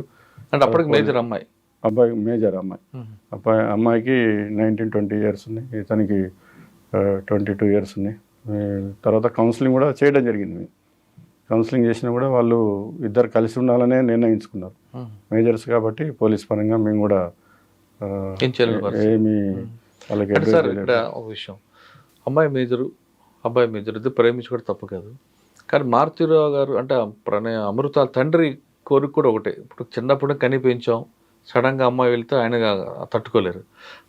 ఈ సున్నితమైన అంశాన్ని అమ్మాయి చెప్పారా మీరు? నాన్న కోరిక కూడా తప్పే కదమ్మా అని చెప్పాము. ఆ విషయం చాలాసార్లు అమ్మాయి కూడా ఎక్స్ప్లెయిన్ చేయడం. అంటే మనం ఇక్కడ ఒకటి చూసుకోవాలి, మేము కూడా ఈ సర్వీస్లో దాదాపు ఒక 30 సంవత్సరాలు పోలీసులో సర్వీస్ చేయడం జరిగింది. చాలామంది అమ్మాయిలు ఇప్పుడు కూడా చాలా పెద్ద పెద్ద అమ్మాయిలైన డాక్టర్స్ ఆటో డ్రైవర్ తోటి, తర్వాత కార్ డ్రైవర్ తోటి, అంటే తెలియదు అట్లాంటి వాటిలో మేము ఎప్పుడు కూడా టాలరేట్ చేయకపోయేది. వాళ్ళని తీసుకొచ్చేది, కౌన్సిలింగ్ చేసేది అబ్బాయికి. ఎట్టి పరిస్థితులలో వాళ్ళు మేజర్ అయినప్పుడు కూడా వాళ్ళకి తెలియకుండా చేశారు కాబట్టి కౌన్సిలింగ్ ద్వారా మేము వాళ్ళని ఇదే చేసేది. కానీ ఇక్కడ జరిగిందంటే ఇద్దరు కూడా క్లాస్మేట్సే. అబ్బాయి కూడా ఆర్థికంగా స్థిరంగా ఉన్నవాడే, దాదాపుగా వాళ్ళకి 10 ఎకరాల భూమి ఉంది మిర్యాలగూడలో. అతను ఎల్ఐసి ఆఫీసరు, వాళ్ళు కూడా పెద్ద కుటుంబాలే. క్యాస్ట్ చిన్నది కావచ్చు కానీ కుటుంబాలు పెద్దవి. క్యాస్ట్ అనేది ఇంపార్టెంట్ కాదు కదా, క్యాస్ట్ కాదు, అదే చెప్పాము. అందుకోసం మేమంతా విడదీయలేకపోయినాం వాళ్ళని. అబ్బాయి సౌండ్ పార్టీ, అవును, వాళ్ళు కూడా సౌండ్ పార్టీ, మంచి కుటుంబం. బాలస్వామి కూడా చాలా చాలా సాత్విక కుటుంబం. ఒక సందర్భంలో జోజీ చెప్పాడు, మీ అమ్మాయిని తీసుకుపోండి, పెళ్లి చేసుకుని కూడా మాకు ఇష్టం. వీళ్ళ కుటుంబాలు కూడా వాళ్ళు చెప్పారు, కానీ వాళ్ళు పిల్లలు వినలేదు. విన్నప్పుడు వీళ్ళు కూడా ఏం చేయలేని పరిస్థితుల్లో ఉన్నారు. ఇప్పుడు ఏదో అమ్మాయి మిడిమిడి జ్ఞానంతోనో లేకపోతే ఇంకా వేరే అసలు ఏదో అతను కూడా ఇంజనీరింగ్ స్టూడెంట్, ఈ అమ్మాయి కూడా ఇంజనీరింగ్ చేసుకున్నారు. అంటే ఒక స్థాయిలో ఉన్నోళ్ళే వీళ్ళు. అసలే ఏం లేని పరిస్థితులలో ఉంటే మేము కూడా దాన్ని ఏదో ఒక విధంగా చేసేవాళ్ళం. కొన్ని కేసులు మేము రాత్రి 2-3 దాకా కూర్చొని కౌన్సిలింగ్ చేసి అమ్మాయికి నచ్చజెప్పి వేరు చేసిన సందర్భాలు ఉన్నాయి. అంటే మేజర్ కాబట్టి కంపల్సరీ అమ్మాయి విల్లింగ్ లేదే మనం ఏం చేయలేం. అవును, ఆ అమ్మాయికి మంచి చెడు అనేది ఎక్స్ప్లెయిన్ చేసేవాళ్ళం. సాధారణంగా మేజర్ అయినా అబ్బాయి ఏమైనా కొంచెం ఫైనాన్షియల్గా వీక్ ఉంటే మీరు నచ్చచెప్పి అమ్మాయికి ఎక్స్ప్లెయిన్ చేసి పంపిస్తామని చెప్తున్నారు. కానీ ఇక్కడ అమృత ప్రణయ్ కేసులో ఇద్దరు చదువుకున్నారు, ఇద్దరు బీటెక్ స్టూడెంట్స్, ఇద్దరు సౌండ్ పార్టీ కాబట్టి ఇద్దరికి మీరు ఏం చేయలేని పరిస్థితి. అంటే ఫైనాన్షియల్గా వీక్ కాదు, సమవిద్యులు, ఇద్దరు సమవిద్యులు ఉన్నప్పుడు మనం దాన్ని అర్చించాల్సింది. కులం ఒకటే కాదు. ఇప్పుడు ఫైనాన్షియల్గా వీక్ అన్నారు, ఫైనాన్షియల్ వీక్ కాదు, ఫైనాన్షియల్గా స్ట్రాంగ్ ఉన్నది.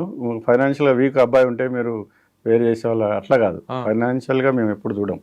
సమవిద్యులు అంటే అబ్బాయి అమ్మాయి ఒక క్లాసు, లేదా ఇద్దరు డాక్టర్లు, ఇద్దరు ఇంజనీర్లు, లేదా ఈ అమ్మాయి ఇంజనీరింగ్ చదువుతుంటుంది, అతను కార్ డ్రైవర్ ఉంటాడు, ఈ అమ్మాయి ఇంజనీరింగ్ చదువుతుంటుంది, ఈ డాక్టర్ చదువుతుంటుంది, ఆటో డ్రైవర్ ఉంటాడు.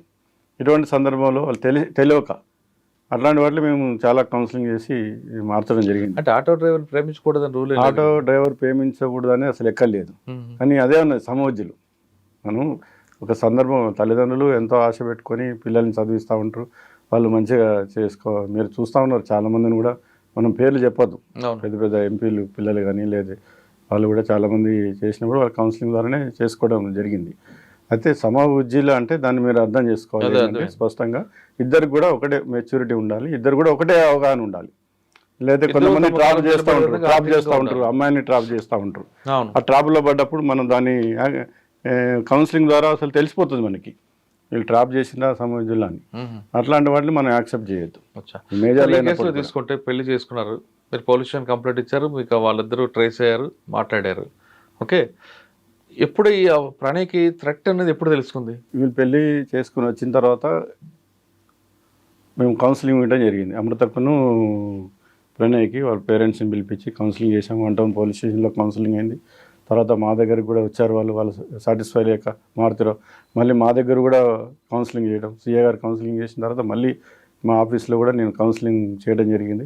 మారుతిరావుకి చాలా క్లియర్గా చెప్పిన, వాళ్ళిద్దరు కూడా ఇది ఎప్పటి నుంచో జరుగుతున్నటువంటి ఇది కాబట్టి మీరు దాన్ని వదిలిపెట్టినంటే కూడా అతను కూడా సాటిస్ఫై కాకుండా మళ్ళీ వాళ్ళ కమ్యూనిటీ ఉంటుంది అక్కడ, పెద్ద వాళ్ళని కూడా మేము పిలవటం జరిగింది, పెద్ద మనుషుల్ని పిలిచి వాళ్ళకు కూడా చెప్తే వాళ్ళు కూడా నచ్చజెప్పిండ్రు. అది నా ట్రిపికల్ క్యాండిడేట్ మారుతిరావు అనే అతను ఇంకొక మాట వినే మనిషి కాదు. అతను ఏదైతే అనుకుంటాడో దాన్ని చేయాలి, నా యొక్క పంతము నడవాలనే పెక్యులర్ మనిషి. వాళ్ళు క్యాస్ట్ పెద్ద మనుషులు కూడా చెప్పారు, లవ్ మ్యారేజ్ చేసుకున్నారు, వాళ్ళు కూడా వీళ్ళకి దగ్గరోళ్ళే. ఈ జోజీ కూడా వీళ్ళిద్దరి మధ్యలో దాదాపుగా ఒక 30 సంవత్సరాల పరిచయాలు ఉన్నాయి, వ్యాపార సంబంధాలు ఉన్నాయి. వీళ్ళందరూ కూడా ఒక ప్రాంతంలో ఉన్నవాళ్ళే కాబట్టి ఎవరో బయట వాళ్ళు కాదు కదా అమ్మాయిని చేసుకుంది. నేను కూడా వాళ్ళు నచ్చ చెప్పినప్పుడు కూడా మారుతిరావు ఆయన సాటిస్ఫై కాలేదు. తర్వాత మళ్ళీ మేము కూడా గట్టిగా బెదిరియటం జరిగింది, ఇట్లాంటి పనులు చేస్తే మాత్రం ఊరుకునేది ఉండదు అంటే. అప్పుడు అతను కొద్దిగా కంట్రోల్లో ఉన్నట్లు మాకు సరే వాళ్ళ జోలికి పోమని చెప్పేసి వాళ్ళందరితో కూడా కాగితం రాయించుకొని మేము పంపించడం జరిగింది.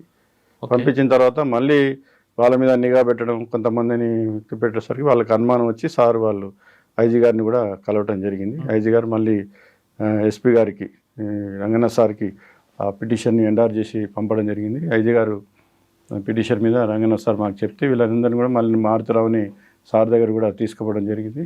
సార్ కూడా చెప్పి మీ బాధని మేము అర్థం చేసుకున్నాం, అయినప్పుడు కూడా ఇది చట్ట ప్రకారం ఏం చేయలేని పరిస్థితి కాబట్టి అని కూడా సారు గట్టిగా వార్నింగ్ ఇచ్చిండు మారుతిరావుకి.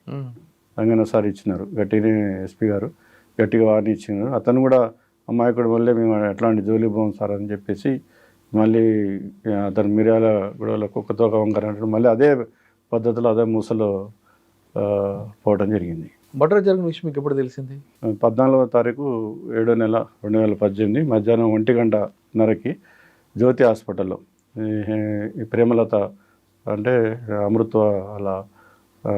వాళ్ళ అత్తమ్మ, తర్వాత ప్రణయ్, వీళ్ళ ముగ్గురు కూడా జ్యోతి హాస్పిటల్లో, జ్యోతి డాక్టర్ తోటి, అది పెద్ద హాస్పిటల్ మిర్యాలగూడలో చూపించుకొని వస్తున్న సందర్భంలో వెనక నుంచి ఇతను దాడి చేసి పిక్చర్స్ కత్తితో నరకడం జరిగింది శర్మ. వెంటనే అక్కడ సుధీర్ ఎస్ఐ అదే ప్రాంతంలో వెళ్ళాడు. సుధీర్ మాకు అక్కడి నుంచి ఫోన్ చేయడం జరిగింది. సార్ ఇట్లా ఒక వ్యక్తిని చంపేశారు అంటే అతనికి కూడా తెలియదు ఫస్ట్ ఈ విషయం, ఇతను దీని బ్యాక్గ్రౌండ్ తెలియదు. తర్వాత కనుక్కొని చెప్పన్నా. మేము అప్పుడు మీటింగ్లో ఉన్నాం, గణేష్ నవరాత్రి ఉత్సవాలు సంబంధించి బందోబస్తులో ఉండడం జరిగింది. వెంటనే అక్కడి నుంచి ఆర్డీఓ గారు మేము అందరం అక్కడ మా ఆఫీసర్లు అందరం కూడా మేము చనిపోయిన వ్యక్తి ప్రణయ్ కూడా తెలియదు. ఫస్ట్ ఎస్ఐకి తెలియదు సుధీర్కి. తర్వాత వెరిఫై చేసినాక ఇట్లా మొన్న లవ్ మ్యారేజ్ చేసుకున్న వాళ్ళని చేయలేని వెంటనే మేము అక్కడికి హుటాహుటిగా వెళ్ళడం జరిగింది. అప్పుడే అమృత అన్నది ఇది మా నాన్నగారి పని, మా నాన్న చేసినాడు దీని అందరికి కూడా అని చెప్పేసి ఎలిగేషన్ అమ్మాయి. సార్ ఎస్పీ గారు పిలిపించారు, వార్నింగ్ ఇచ్చారు. ఓకే, తర్వాత మర్డర్ జరిగింది. దానికి దీనికి ఎంత గ్యాప్ ఉందండి? 3 months gap. 3 months gap. Sir 3 months గ్యాప్లో మీరు ఎవరు అబ్జర్వేషన్ పెట్టలేదా వాళ్ళ మీద? చెప్పాం వాళ్ళకు కూడా మనం, అంటే చెప్పడం వేరు, అబ్జర్వేషన్ వేరు. వాళ్ళకు కూడా మనం చెప్పడం జరిగింది, కొన్ని రోజులు మీరు దూర ప్రాంతంలో ఉండండి, ఇక్కడే ఉంటే రిసెప్షన్ అయిన తర్వాత కూడా చెప్పడం జరిగింది. సరే వాళ్ళు కూడా అదే ప్రాంతం వాళ్ళు కావటం వల్ల వచ్చిన ప్రాబ్లం ఏంటంటే వాళ్ళకు కూడా అక్కడ ఆ కమ్యూనిటీ పరంగా అతను కూడా లీడరే, అక్కడ కార్పొరేటర్ ఉన్నాడు ఆయన, వాళ్ళ పెద్ద మామ అంటే అమృత వాళ్ళ మామగారు అన్న జోజీ. కాబట్టి వాళ్ళు దీన్ని ఇంత పని మారుతరావు ఇంత సాహసం చేస్తారు అనేది వాళ్ళు కూడా ఉంచారు. మేము కూడా పోలీసు కూడా కౌన్సిలింగ్ చేస్తూ ఉన్నది కాబట్టి వాళ్ళు కూడా ఎటువంటి ఆయన చేస్తూ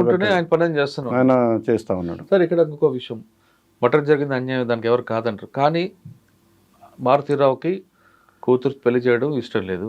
కానీ పెళ్లి చేసుకున్న తర్వాత ప్రణయ్ ఆయనకి ఇరిటేట్ చేసే విధంగా ఫ్లెక్సీలు వేయడం, వీడియోలు పెట్టడం, దానివల్ల ఆయన బాగా ఇరిటేట్ అయ్యాడు అంటారు. వాస్తవం? అది వాస్తవం కాదు, ఎక్కడ కూడా ఫ్లెక్సీలు అనేది పెట్టలేదు. వాళ్ళు ఒక రిసెప్షన్ మాత్రమే ఏదో వీడియో చేసుకున్నారు. చాలా సామాన్య కుటుంబం వాళ్ళది. అలా తను కూడా మీరు చూసే ఉంటారు అవి. వాళ్ళు అక్కడ పెళ్ళి అయిన తర్వాత రిసెప్షన్ కంటే ముందు పోయి అక్కడ హైదరాబాద్లో రిసార్ట్స్లో ప్రీ వెడ్డింగ్ అయిపోయింది అప్పటికి. అక్కడ వాళ్ళు రిసెప్షన్ కంటే ముందు ఒకటి వీడియో తీసుకోవడం జరిగింది. అది తప్ప అక్కడ దాన్ని ప్లే చేయడం కానీ తర్వాత ఇవన్నీ కూడా వచ్చిన పుకార్లే. వాళ్ళు సామాన్యంగా ఉన్నారు. కాకపోతే ఈ అమ్మాయి ప్రెగ్నెన్సీ వచ్చింది కాబట్టి అక్కడ వాళ్ళు మళ్ళీ మా కోడలు అందరికీ తెలవాలి, కుటుంబంలో పెళ్ళి అయిన విషయం, వాళ్ళు లవ్ మ్యారేజ్ చేసుకున్నారు కాబట్టి అబ్బాయి తల్లిదండ్రులు కూడా అక్కడ కూడా సామాజికంగా ఆర్థికంగా చాలా ఉన్నవాళ్ళే అక్కడ వాళ్ళ ఫ్యామిలీ. వాళ్ళు కూడా రిసెప్షన్ చేసుకోవాలి, అందరికీ తెలవాలనే ఉద్దేశంతో వాళ్ళు రిసెప్షన్ చేసుకున్నారు తప్ప వాళ్ళని రెచ్చగొట్టడం కానీ అవన్నీ కూడా సామాజిక మాధ్యమాల్లో వైరల్ అయినాయి. కానీ అవన్నీ కూడా వాస్తవంగా అటువంటివి ఏమీ జరగలేదు. సార్ మీకు ఆ రోజు గణేష్ మీరు బందోబస్తు మీటింగ్లో ఉన్నారు, సుధీర్ ఎస్ఐ ఫోన్ చేశారు, స్పాట్కి వెళ్ళారు. స్పాట్కి వెళ్ళేసరికి ఏ విధంగా ఉందండి? స్పాట్కి వెళ్ళేసరికి పూలా బెడ్లో ప్రణయ్ చనిపోయి ఉన్నాడు. అప్పటికి బుచర్స్ కత్తి ఏదైతే ఉందో పక్కన పడేసిందో 10 మీటర్ల కరెక్ట్గా హాస్పిటల్ జ్యోతి హాస్పిటల్ ముందే గేట్ ముందే అయింది, అవుట్ గేట్ ముందే అయింది. వెంటనే గార్డ్ చేయడం జరిగింది. క్రైమ్ యొక్క సివిఆర్టీ మాకు తెలుసు కాబట్టి వెంటనే సీనియర్ పోలీస్ ఆఫీసర్గా గార్డ్ చేయడం జరిగింది. గార్డ్ చేసి వెంబటే మేము మా ఆఫీసర్స్కి ఐజీ గారికి కూడా మేము ఫోన్ చేసి, శివరేంద్ర సార్ ఉంటే ఐజీ గారు కూడా ఫోన్ చేసి చెప్పడం జరిగింది ఇన్సిడెంట్ కూడా. తర్వాత వెంటనే బాడీని షిఫ్ట్ చేయడం ఒక పెద్ద ఛాలెంజ్ అది. అప్పటికే చాలామంది వచ్చారు, వాళ్ళందరూ కూడా కన్విన్స్ చేయడం జరిగింది. మా మీద నమ్మకం పెట్టండి, తప్పనిసరిగా మేము న్యాయం చేస్తామని. అప్పటికే నేను పోయి కూడా 1 year అక్కడికి వెళ్ళటం 1 year దాకా అయింది. ఆ పని విధానం కూడా వాళ్ళు చూశారు కాబట్టి నమ్మకం మీద బాడీని ఇమీడియట్గా షిఫ్ట్ చేయడం జరిగింది. సార్ వాళ్ళ కత్తితో దాడి చేసినప్పుడు అమృత అక్కడే ఉందా? అమృత ఉంది, తర్వాత వాళ్ళ అత్తగారు ప్రేమలత కూడా ఉంది. అతని నెట్టేయడం కూడా జరిగింది. నెట్టేసి వెంటనే మీరు సీసీటీవీ ఫుటేజ్లో కూడా క్లియర్గా మీరు చూడవచ్చు. నెట్టేసి లోపలికి వెళ్ళిపోయినారు వాళ్ళు, ఆ భయంతో లోపలికి వెళ్ళిపోవడం జరిగింది. అంటే అమృత అప్పుడే చెప్పిందా తన తండ్రి చేయించారు? వెంటనే అమృత కూడా వాళ్ళ నాన్నకు కూడా ఫోన్ చేసింది అదే టైంలో, ఎందుకు ప్రణయ్ను చంపినామని చెప్పేసి కూడా చేయడం జరిగింది. ఫస్ట్ నుంచి కూడా అమ్మాయి చాలా క్లారిటీగా ఉంది, చాలా క్లియర్గా ఉంది. ఆమె వర్షన్ ఎక్కడ కూడా చేంజ్ కాలేదు. దీని అంతటి కారణం చంపింది నాన్న తెలిసి వెంటనే ఫోన్ చేసిందా? వాళ్ళ నాన్నకు కూడా ఫోన్ చేసింది. అనగా నువ్వు లోపలికి వెళ్ళు, హాస్పిటల్కి వెళ్ళని చెప్పడం జరిగింది. ఓకే, ఆ సీన్ అంతా మీరు ప్రెజర్ చేశారు, బాడీని హాస్పిటల్కి తీసుకెళ్లారు, ఇన్వెస్టిగేషన్ స్టార్ట్ చేశారు. అక్కడ నుండి కన్వర్షన్ వచ్చే వరకు అలా ఆ విధంగా చైన్ తెగిపోకుండా ఏ విధంగా చేయాలండి? అంటే సెయిన్ ఒకటి ప్రిజర్వ్ చేయాలా, సైంటిఫిక్ ఎవిడెన్స్ తీసుకోవాలా, టెక్నికల్ ఎవిడెన్స్ తీసుకోవాలా, ఎలా దీన్ని తీసుకొచ్చారు? అదే మనం దీంట్లో ముఖ్యం ఏంటంటే ఫస్ట్ లా అండ్ ఆర్డర్. ఇతను ఒక దళిత కుటుంబానికి సంబంధించిన హత్య చేసిన వాళ్ళు అప్పర్ క్యాస్ట్ ఉన్నారు కాబట్టి అప్పటికే ఇది దానవలంగా వ్యాప్తి చెందడం జరిగింది. పక్కన ఆంధ్ర నుంచి కూడా బార్డర్ కావడం వల్ల చాలామంది వచ్చినారు. పోస్ట్ మార్టం వరకు అయితే కంప్లీట్ చేసినాము వాళ్ళకి నచ్చజెప్పి. తర్వాత బాడీని వీళ్ళ తమ్ముడు ఆయన ఫిలిప్పైన్స్లో అక్కడ మెడిసిన్ చదువుతున్నాడు. వాళ్ళు అతను వచ్చేదాకా క్రిమినేషన్ మేము అక్కడే ఉంచాలనేది వాళ్ళు పెట్టుకున్నారు. దాంతో పబ్లిక్ వస్తూనే ఉన్నారు. ఇక ఎక్కడెక్కడ నుంచో వచ్చి నినాదాలు చేయటము, తర్వాత అక్కడ ఊరేగింపులు చేయటం, మన ఇన్వెస్టిగేషన్ని ముందుకు తీసుకుపోవడానికి లేకుండా, దాని మీద కాన్సన్ట్రేషన్ లేకుండా law and order problem erase అయ్యే పరిస్థితులు కూడా వచ్చిండే. వెంటనే మా ఎస్పీఆర్ కూడా అక్కడ దగ్గర ఉండి చేయటం జరిగింది. చాలా కంట్రోల్ ఫోర్స్ కూడా అదనపు బలగాలు తీసుకుని వచ్చి అక్కడ అందరినీ కూడా అక్కడ పికెట్స్ వేయడం జరిగింది.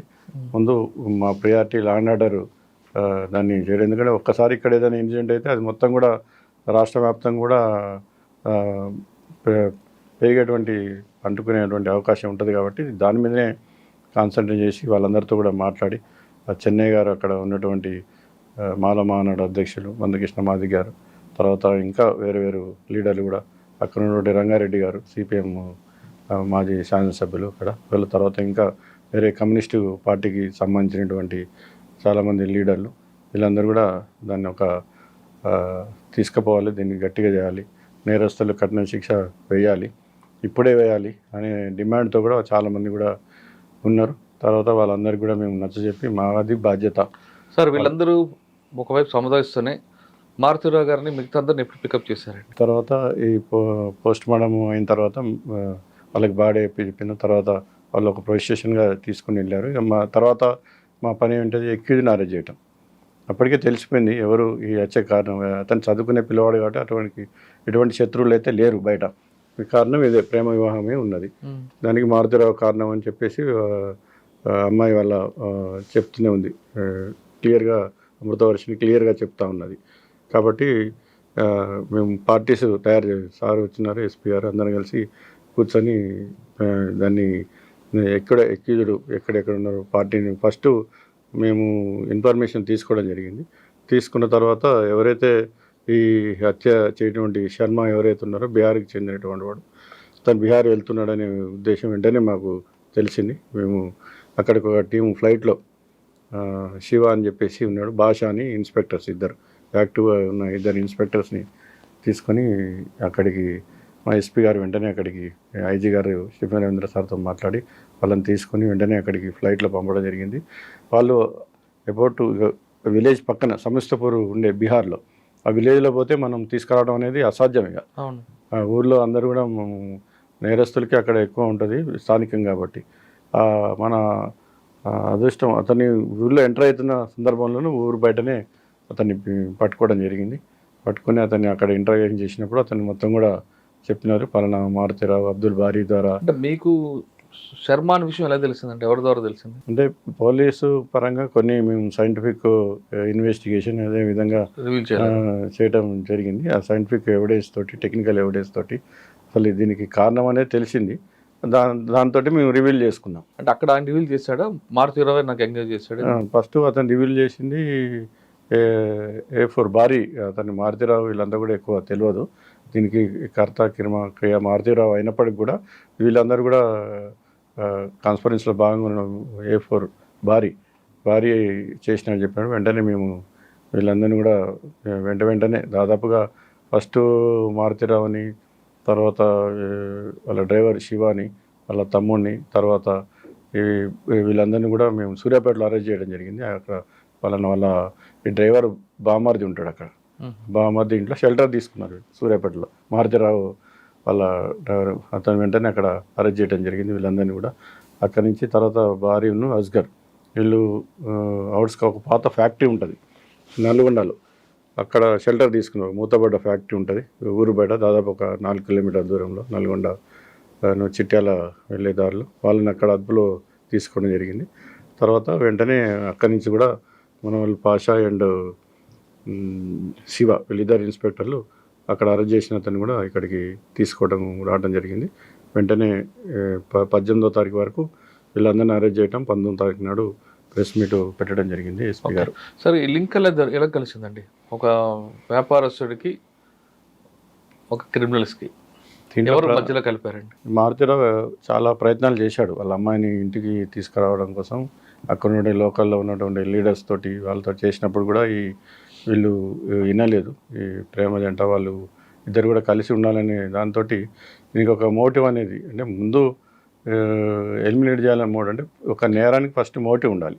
ఎందుకు ఎలిమినేట్ చేయాలనుకున్నారు మోటివ్?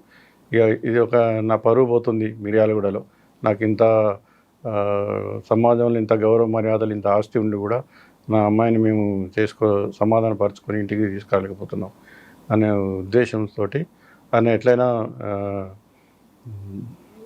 దీన్ని ఎలిమినేట్ చేయాలనే ఉద్దేశంతో ప్లాన్ చేసుకోవడం జరిగింది. ఆయన ప్లాన్ చేసుకొని అతను కరీం అని ఉంటాడు అక్కడ స్థానిక లీడర్. ఆ కరీంను మారుతిరావు ఇద్దరు కూడా ఫ్రెండ్స్. ఇద్దరు కూడా ఇతని విషయాలన్నీ కూడా కరీంకి చెప్పుకోవడం జరిగింది.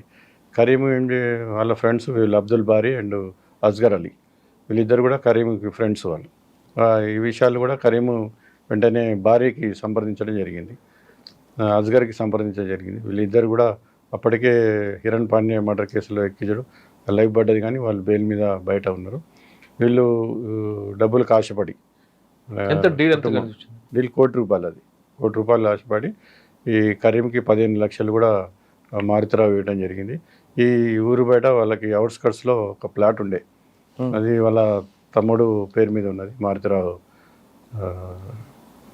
తిరునగరి శ్రావణ్ కుమార్ పేరు మీద ఉన్నది. ఆయన దానికి అతన్ని కూడా కాన్ఫిడెన్స్లో తీసుకున్నాడు మారుతిరావు శ్రావణ్కి కూడా ఈ మ్యారేజ్ అనేది ఇష్టం లేకుండే, ఎందుకంటే ఇంకా అతను కూడా 2 అమ్మాయిలు ఉన్నారు.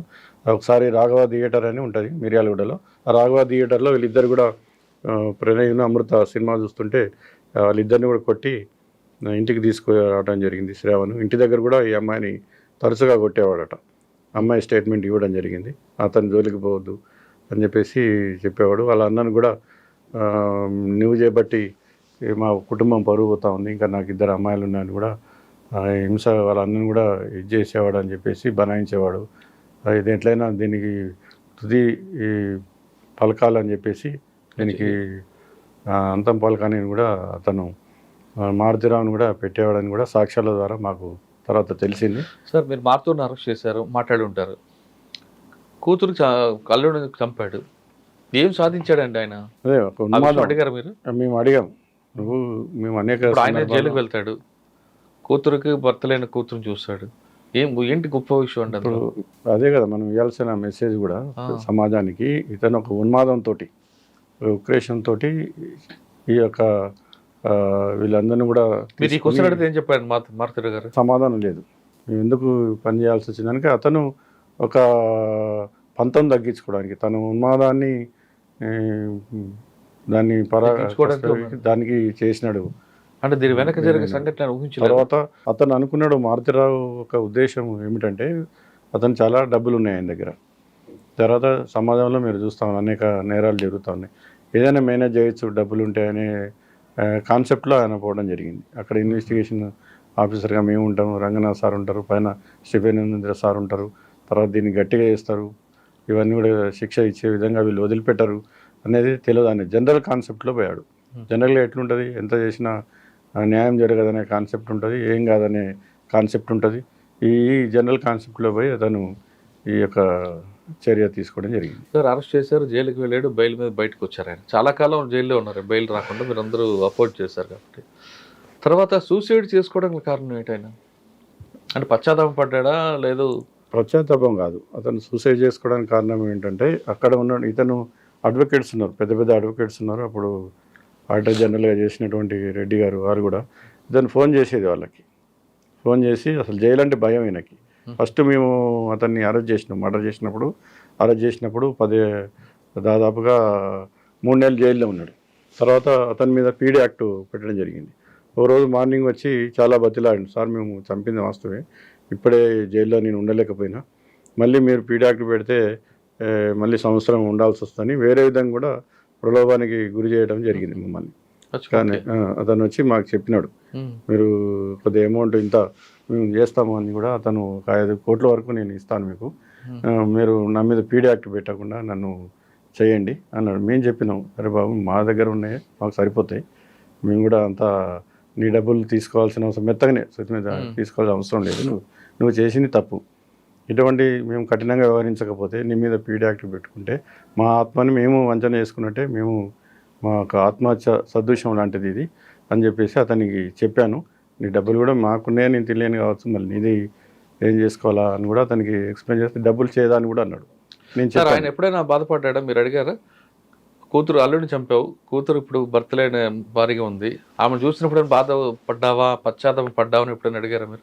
అతనికి మేము తర్వాత పీడీ యాక్ట్ పెట్టడం జరిగింది, జైల్లోకి పంపడం జరిగింది. అతనికి వ్యక్తిగతంగా మళ్ళీ అతన్ని చూడాలనే ఉద్దేశం, మాట్లాడాలనే ఉద్దేశం, కూతురు చూడాలని అసలు అనిపించలేదా? అతను అంటే అతనితోటి మేము మాట్లాడిన ఉద్దేశం కూడా మాకు లేకుండే. మీకు చెప్పినా కూడా అతను మా మాట చెవుదాటి ఈ విధమైనటువంటి తర్వాత కూతురు చూద్దామని అనిపించింది దానికి మీ దగ్గర అతను మళ్ళీ కూతుర్ని తీసుకురావడానికి మళ్ళీ వాళ్ళ లోకల్ లీడర్స్ తోటి ప్రయత్నాలు చేశారు. కానీ అమ్మాయి గట్టిగా నిలబడ్డది. అమృత నేను మా నాన్న దగ్గర పోను. ఎందుకంటే ఆత్మహత్య చేసుకున్నాడు? అదే నేను చెప్పింది, ఎవరైతే వీళ్ళు అడ్వకేట్స్ తోటి ఈయన ఫోన్ చేసేది, ఇతనికి జైలు అంటే భయం, జైలు పడుతుంది అనేది, దాంట్లో సాక్ష్యాలు అన్నీ కూడా గట్టిగా ఉన్నాయి. తర్వాత దీంట్లోంచి బయటకి తప్పించుకోవాలంటే ఏ మార్గం చేయాలి, ఊకే అడ్వకేట్స్కి ఫోన్ చేసేది. అడ్వకేట్స్ కూడా ఇంకేం చెప్పేది, నీ కూతురు తర్వాత ఐ విట్నెస్ ఉన్నారు అక్కడ, వాళ్ళంతా కూడా నీకు సపోర్ట్ చేస్తే, అంటే హాస్టల్ అయితేనే నువ్వు దీంట్లోంచి బయటపట్టగలుగుతావు, లేకపోతే రాదు అనేది వాళ్ళు ఖచ్చితంగా వాళ్ళు కూడా, ఎందుకంటే అడ్వకేట్స్ చాలా సీనియర్ అడ్వకేట్స్ వాళ్ళు కేసు యొక్క సాక్ష్యాలు అవన్నీ కూడా వాళ్ళకి ముందే తెలుసు ఈ కేసు యొక్క ముగింపు ఏ విధంగా ఉంటుందని. కానీ ప్రతి దాంట్లో కూడా సాక్ష్యాలు గట్టిగా నిలబడ్డప్పుడు తీర్పు అనేది మంచిగానే విక్టిమ్ సైడే వస్తుంది. కాబట్టి వాళ్ళు క్లియర్గా చెప్పేసరికి అతనికి భయమైంది, ఇప్పుడు జైల్లో ఉండాల్సి వస్తుంది లేదా ఉరిశిక్ష పడాల్సి వస్తుంది అని చెప్పేసి ఆయన ఎప్పుడు కూడా హైదరాబాద్ వచ్చినప్పుడు పెద్ద పెద్ద హోటల్స్లో ఉంటాడు మారుతీరావు. కానీ మళ్ళీ నేను చనిపోతే మా వైశ్య సంబంధించిన దాంట్లో అక్కడ వచ్చి ఆయన వైశ్య సత్రంలో మందు తాగి చనిపోవడం తాగడం జరిగింది. వచ్చాక కాదు, భయంతో, శిక్ష పడుతుందనే భయంతో. ఓకే, ఆ విషయం తెలియగానే మీకే అనిపించిందండి? అంటే ఈ ముగింపు ఇట్లనే ఉంటుంది. మా అనుభవం ఏదైనా, మనం ఎన్నో కేసులు చూసినాం మా అనుభవంలో. దాదాపుగా మీరు ఏదైనా తొందరపాటు చర్య అనేది ఎప్పటికీ అనర్థకమే. అట్లా చనిపోకపోతే శిక్ష పడుతుంది. ఇప్పుడు A2కి మరణ శిక్ష పడ్డది గురి, అతను కూడా తప్పనిసరిగా పడేది, మిగతా వాళ్ళందరికీ కూడా లైఫ్ పడ్డది యావజ్జీవకార శిక్ష. కానీ A1 A2కి మాత్రం తప్పనిసరిగా పడేది. సార్ మీరు చేసిన కేసులో A1 సూసైడ్ చేసుకున్నారు కాబట్టి A2కి లైఫ్ వచ్చింది, డెత్ సెంటెన్స్ వచ్చింది. కానీ మారుతీరావు గారు తమ్ముడు ఉన్న శ్రవణ్ గారు, ఆయన రోల్ లేదంటూ ఆయన కూతురు ఆర్గ్యుమెంట్ చేస్తుంది, మా నాన్నకి సంబంధం లేదు అని. అంటే సహజం, పేరెంట్స్కి మీద పిల్లలకు ఉండడం, పిల్లల మీద పేరెంట్స్కి ఉండడం సహజంగానే జరిగే ప్రక్రియ అది మనం మానవ సంబంధాలు. అంటే నేరుగా మటర్ లేకపోయినా కాన్స్పిరసీ ఉంది కాబట్టి అందులో ఫిక్స్. తర్వాత మళ్ళీ మీరు క్లియర్గా చెప్పినప్పుడు నేను అతని మీద ఏ విధంగా ఎవిడెన్స్ వచ్చిందో కూడా నేను మీకు చెప్తాను. చెప్పండి ఎవిడెన్స్. ఇతను ఫస్ట్ నుంచి కూడా ఇతను కూడా 2 అమ్మాయిలు ఉన్నారు, శ్రవణ్ కుమార్ 2 అమ్మాయిలు ఉన్నారు. తర్వాత మళ్ళీ వాళ్ళ పెళ్ళిళ్ళు వైశ్య కులానికి సంబంధించిన వాళ్ళు కాబట్టి వీళ్ళు ఈ దళిత కులానికి సంబంధించినటువంటి తక్కువ కులం వాళ్ళు చేసుకునే ఉద్దేశం. తర్వాత వాళ్ళ కుటుంబాల సంబంధాలు రావనేది ఒకటి ఉండే ఇతనికి. తర్వాత ఈ విధంగా ఇంత మేము చేసుకున్నాం, మిర్యాలగూడలో తలెత్తుకొని తిరిగినాము, మా కుటుంబం ఇద్దరు కూడా అన్నదమ్ములు కలిసే ఉండేవాళ్ళు, బిజినెస్ కూడా కొన్ని సందర్భాలు పార్ట్నర్షిప్ ఉన్నాయి, కొన్ని సందర్భాలు వేరువేరుగా ఉన్నాయి. ఇద్దరు కూడా అన్నదమ్ములే కాబట్టి ఆటోమేటిక్గా ఇతని మీద అతనికి ఉంటుంది, అతను ఏదైనా చేసినప్పుడు ఇతనికి ఉంటుంది. అది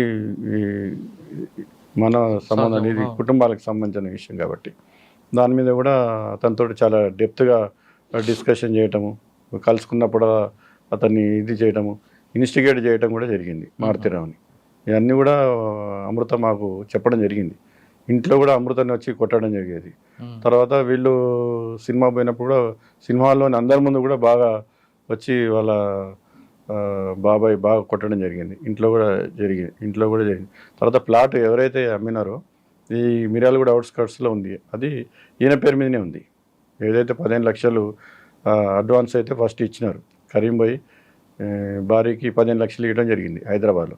ఆ డబ్బులు ప్లాట్ ఏదైతే అమ్మినారో ఇన్వెస్టిగేషన్లో క్లియర్గా వచ్చింది. అది శ్రవణ్ ఉన్న ప్లాట్ అమ్మి ఆ డబ్బులు శ్రవణ్ పేరు మీద తీసుకొచ్చి వాళ్ళ అమ్మగారి పేరు మీద వీళ్ళు ఉమ్మడి ఆస్తి. అతను కన్వీన్ చేసుకున్నాడు, ఇప్పుడు డబ్బులు కావాలి కాబట్టి వెంటనే 15 లక్షలు అతను అక్కడ రెడ్డి ఉంటాడు లోకల్లో, అతను అమ్మి అతని డాక్యుమెంట్స్ కూడా మనం సీజ్ చేయడం జరిగింది. తర్వాత ఆమె ఇవ్వటం జరిగింది. అంటే దీని మీద నాలెడ్జ్ ఉంది, అంటే ఈ కాన్స్పిరెన్సీలో భాగంగా ఉన్నాడు ఆయన. కుట్ర అంటే అదే 120B సెక్షన్ 120B అంటేనే అది ఒక నేరం జరిగినప్పుడు సాధారణంగా 120B ప్రూవ్ చేయడం కష్టం కదండి, ఇది ఎలా అయింది? ఈ 120B ప్రూవ్ చేయాలంటే పక్కా సాక్ష్యాలు ఉండాలి. ఆ సాక్ష్యాలన్నీ దీంట్లో మనకి ఉన్నాయి. దాని అన్నీ కూడా మేము రికార్డు మీద తీసుకొచ్చినాం, ఛార్జ్షీట్లో పొందుపరిచినాం. ఛార్జ్షీట్లో పొందుపరిచిన దానికి మళ్ళీ ఎవిడెన్స్ కూడా మేము చూపెట్టినాం ఓకే కోర్టుకి. ఆ ఎవిడెన్స్ మీద వాళ్ళు కన్విన్స్ అయినారు కోర్టు. సార్, ఈ కేసులో విక్టిమ్కి యాంటీగా ఒక మీడియా ప్రతినిధి రావడం, శ్రవణ్కి సపోర్ట్గా విట్నెస్ ఇవ్వడం, అదే శ్రవణ్కి ఒక ఇబ్బంది అయిందంటే కూడా బయటకు వస్తుంది, వాస్తవం అంటారు? అంటే క్రాస్ ఎగ్జామినింగ్ కూడా ఎట్లుంటుంది అంటే ఎడ్జిది కత్తికి రెండు వైపులో ఉంటుందా? రెండు వైపులు ఉంటాయి. క్రాస్ ఎగ్జామిన్ చేసినప్పుడు అవునా కాదా అని అడుగుతారు, అవునా అని అడుగుతారు. అడిగినప్పుడు ఒక విట్నెస్ కూడా యాడ్ చేస్తూ ఉంటాడు, అతను చెప్పిన దానికి విట్నెస్ యాడ్ చేస్తూ ఉంటాడు.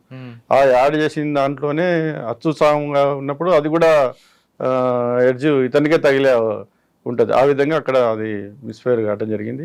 మా పీపీ గారు ఎవరైతే ఉన్నారో నన్ను చాలా జాగ్రత్తగా ఎగ్జామిన్ వాళ్ళు పెట్టిన విట్నెస్ని మళ్ళీ వాళ్ళ వర్షన్లోనే అదే టీవీలో చాలా డెప్త్గా కూడా దీని మీద అనాలిసిస్ చేసినారు. అవన్నీ కూడా ప్లే చేసిండు కోర్టులో. మరి ఇది ఏమిటి అని అడిగినప్పుడు అతను సమాధానం చెప్పలేకపోయిండు. ఇది కూడా వాస్తవమే, మా టీవీ అని ఒప్పుకున్నాడు ఆయన. అట్లా అది అంటే చేద్దాం అనుకున్నాడు, ఆ సపోర్టర్దే మళ్ళీ ప్లస్ అయిందా? మన క్రాస్ ఎగ్జామినేషన్ లో అది కత్తి పదున్న కత్తి, అది వాళ్ళకే అది హిట్ అయింది. అచ్చా సార్, ఇప్పుడు ఇందులో ఒక లైఫ్, ఒక డెత్, మిగతా 7-6 లైఫ్ అనుకుంటా. మొత్తం 8 మందిలో ఒకటి చనిపోయిన, ఒకరికి 7 డెత్, మిగతా వాళ్ళకి అన్నిటి కూడా. సార్, ఈ మొత్తం టోటల్ కన్విక్షన్ లో మీ టీం ఎవరెవరు బాగా పనిచేశారండి? దీంట్లో ప్రధానంగా అప్పుడు ఉన్న inspector, 1 town inspector Venkateswara Reddy ఉన్నాడు. ఇప్పుడు ఏసీపీగా ఆయన పదవి, ఇప్పుడు సిసిఎస్లో ఉన్నాడు ఇక్కడ. ఆయన ఫస్ట్ అక్కడ లోకల్ సిఐ అయినా, తర్వాత ఆలియా ఇన్స్పెక్టర్ ధనుంజయ్ ఉంటాడు. ఆయన కూడా టెక్నికల్గా బాగా సౌండ్ ఉన్న వ్యక్తి, ఇన్వెస్టిగేషన్లో చాలా తరువుగా మాకు సాయం చేసినారు, ఆయన ఉన్నాడు. తర్వాత రమేష్ బాబు అని చెప్పేసి ఇతను రూరల్ సిఐ. అంతా మా టీమే ఇది. సార్ మాకు హెడ్ రంగనాథ్ సారు, అయినప్పటికి కూడా టీం కింద మాకు ఎప్పుడప్పుడు వాళ్ళు గైడ్ చేసేవాళ్ళు. స్టీఫెన్ రవీంద్ర సార్ కూడా దీన్ని చాలా అద్భుతంగా ప్రతి వారం మాకు అడిగేవాడు, సిటీ ఫైల్ తీసుకొని రా అని చెప్పేవాడు. ఏమేమి చేసావు ఈ కేసులో అని రివ్యూ చేసేవారు.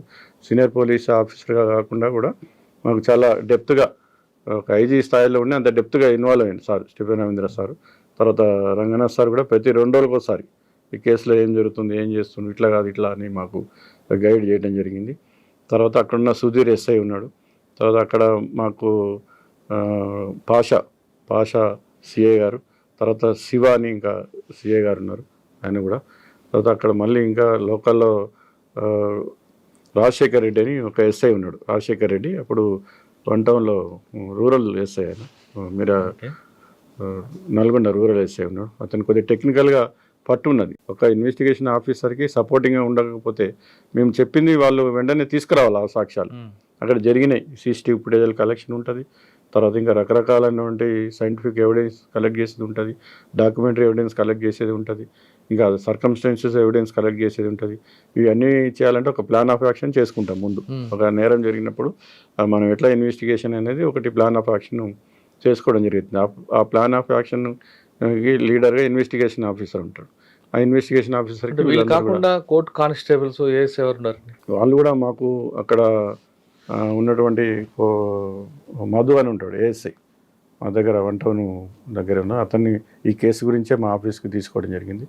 లక్ష్మణ్ అని మా రైటర్ ఉన్నాడు, అతను కోర్ట్ కానిస్టేబుల్ కూడా ఉన్నారు, మనకి బాగా పనిచేసినారు. తర్వాత కూడా ఇప్పుడు రాజశేఖర్ రాజు తన డిఎస్పి, తర్వాత పవార్ సార్, వీళ్ళు కూడా తర్వాత ఫాలోఅప్ చేసిండ్రు. మేము పెట్టిన ఛార్జ్షీట్ని వీళ్ళు అంటే సాక్షి ఎప్పుడో కేసునైనా సరే ఈ కేసును అందరూ ఓన్ చేసుకున్నారు, అందరి పాత్ర ఉన్నది, అందరూ ఓన్ చేసుకోబట్టి సక్సెస్ అయ్యారు. సక్సెస్ అయ్యారు. ఇది సరే కేసు సక్సెస్ అయ్యారు, క్యాపిటల్ పనిష్మెంట్ వచ్చింది. ఫస్ట్ మంచి పనిష్మెంట్ రాగానే మీకు ఏమనిపించిందండి?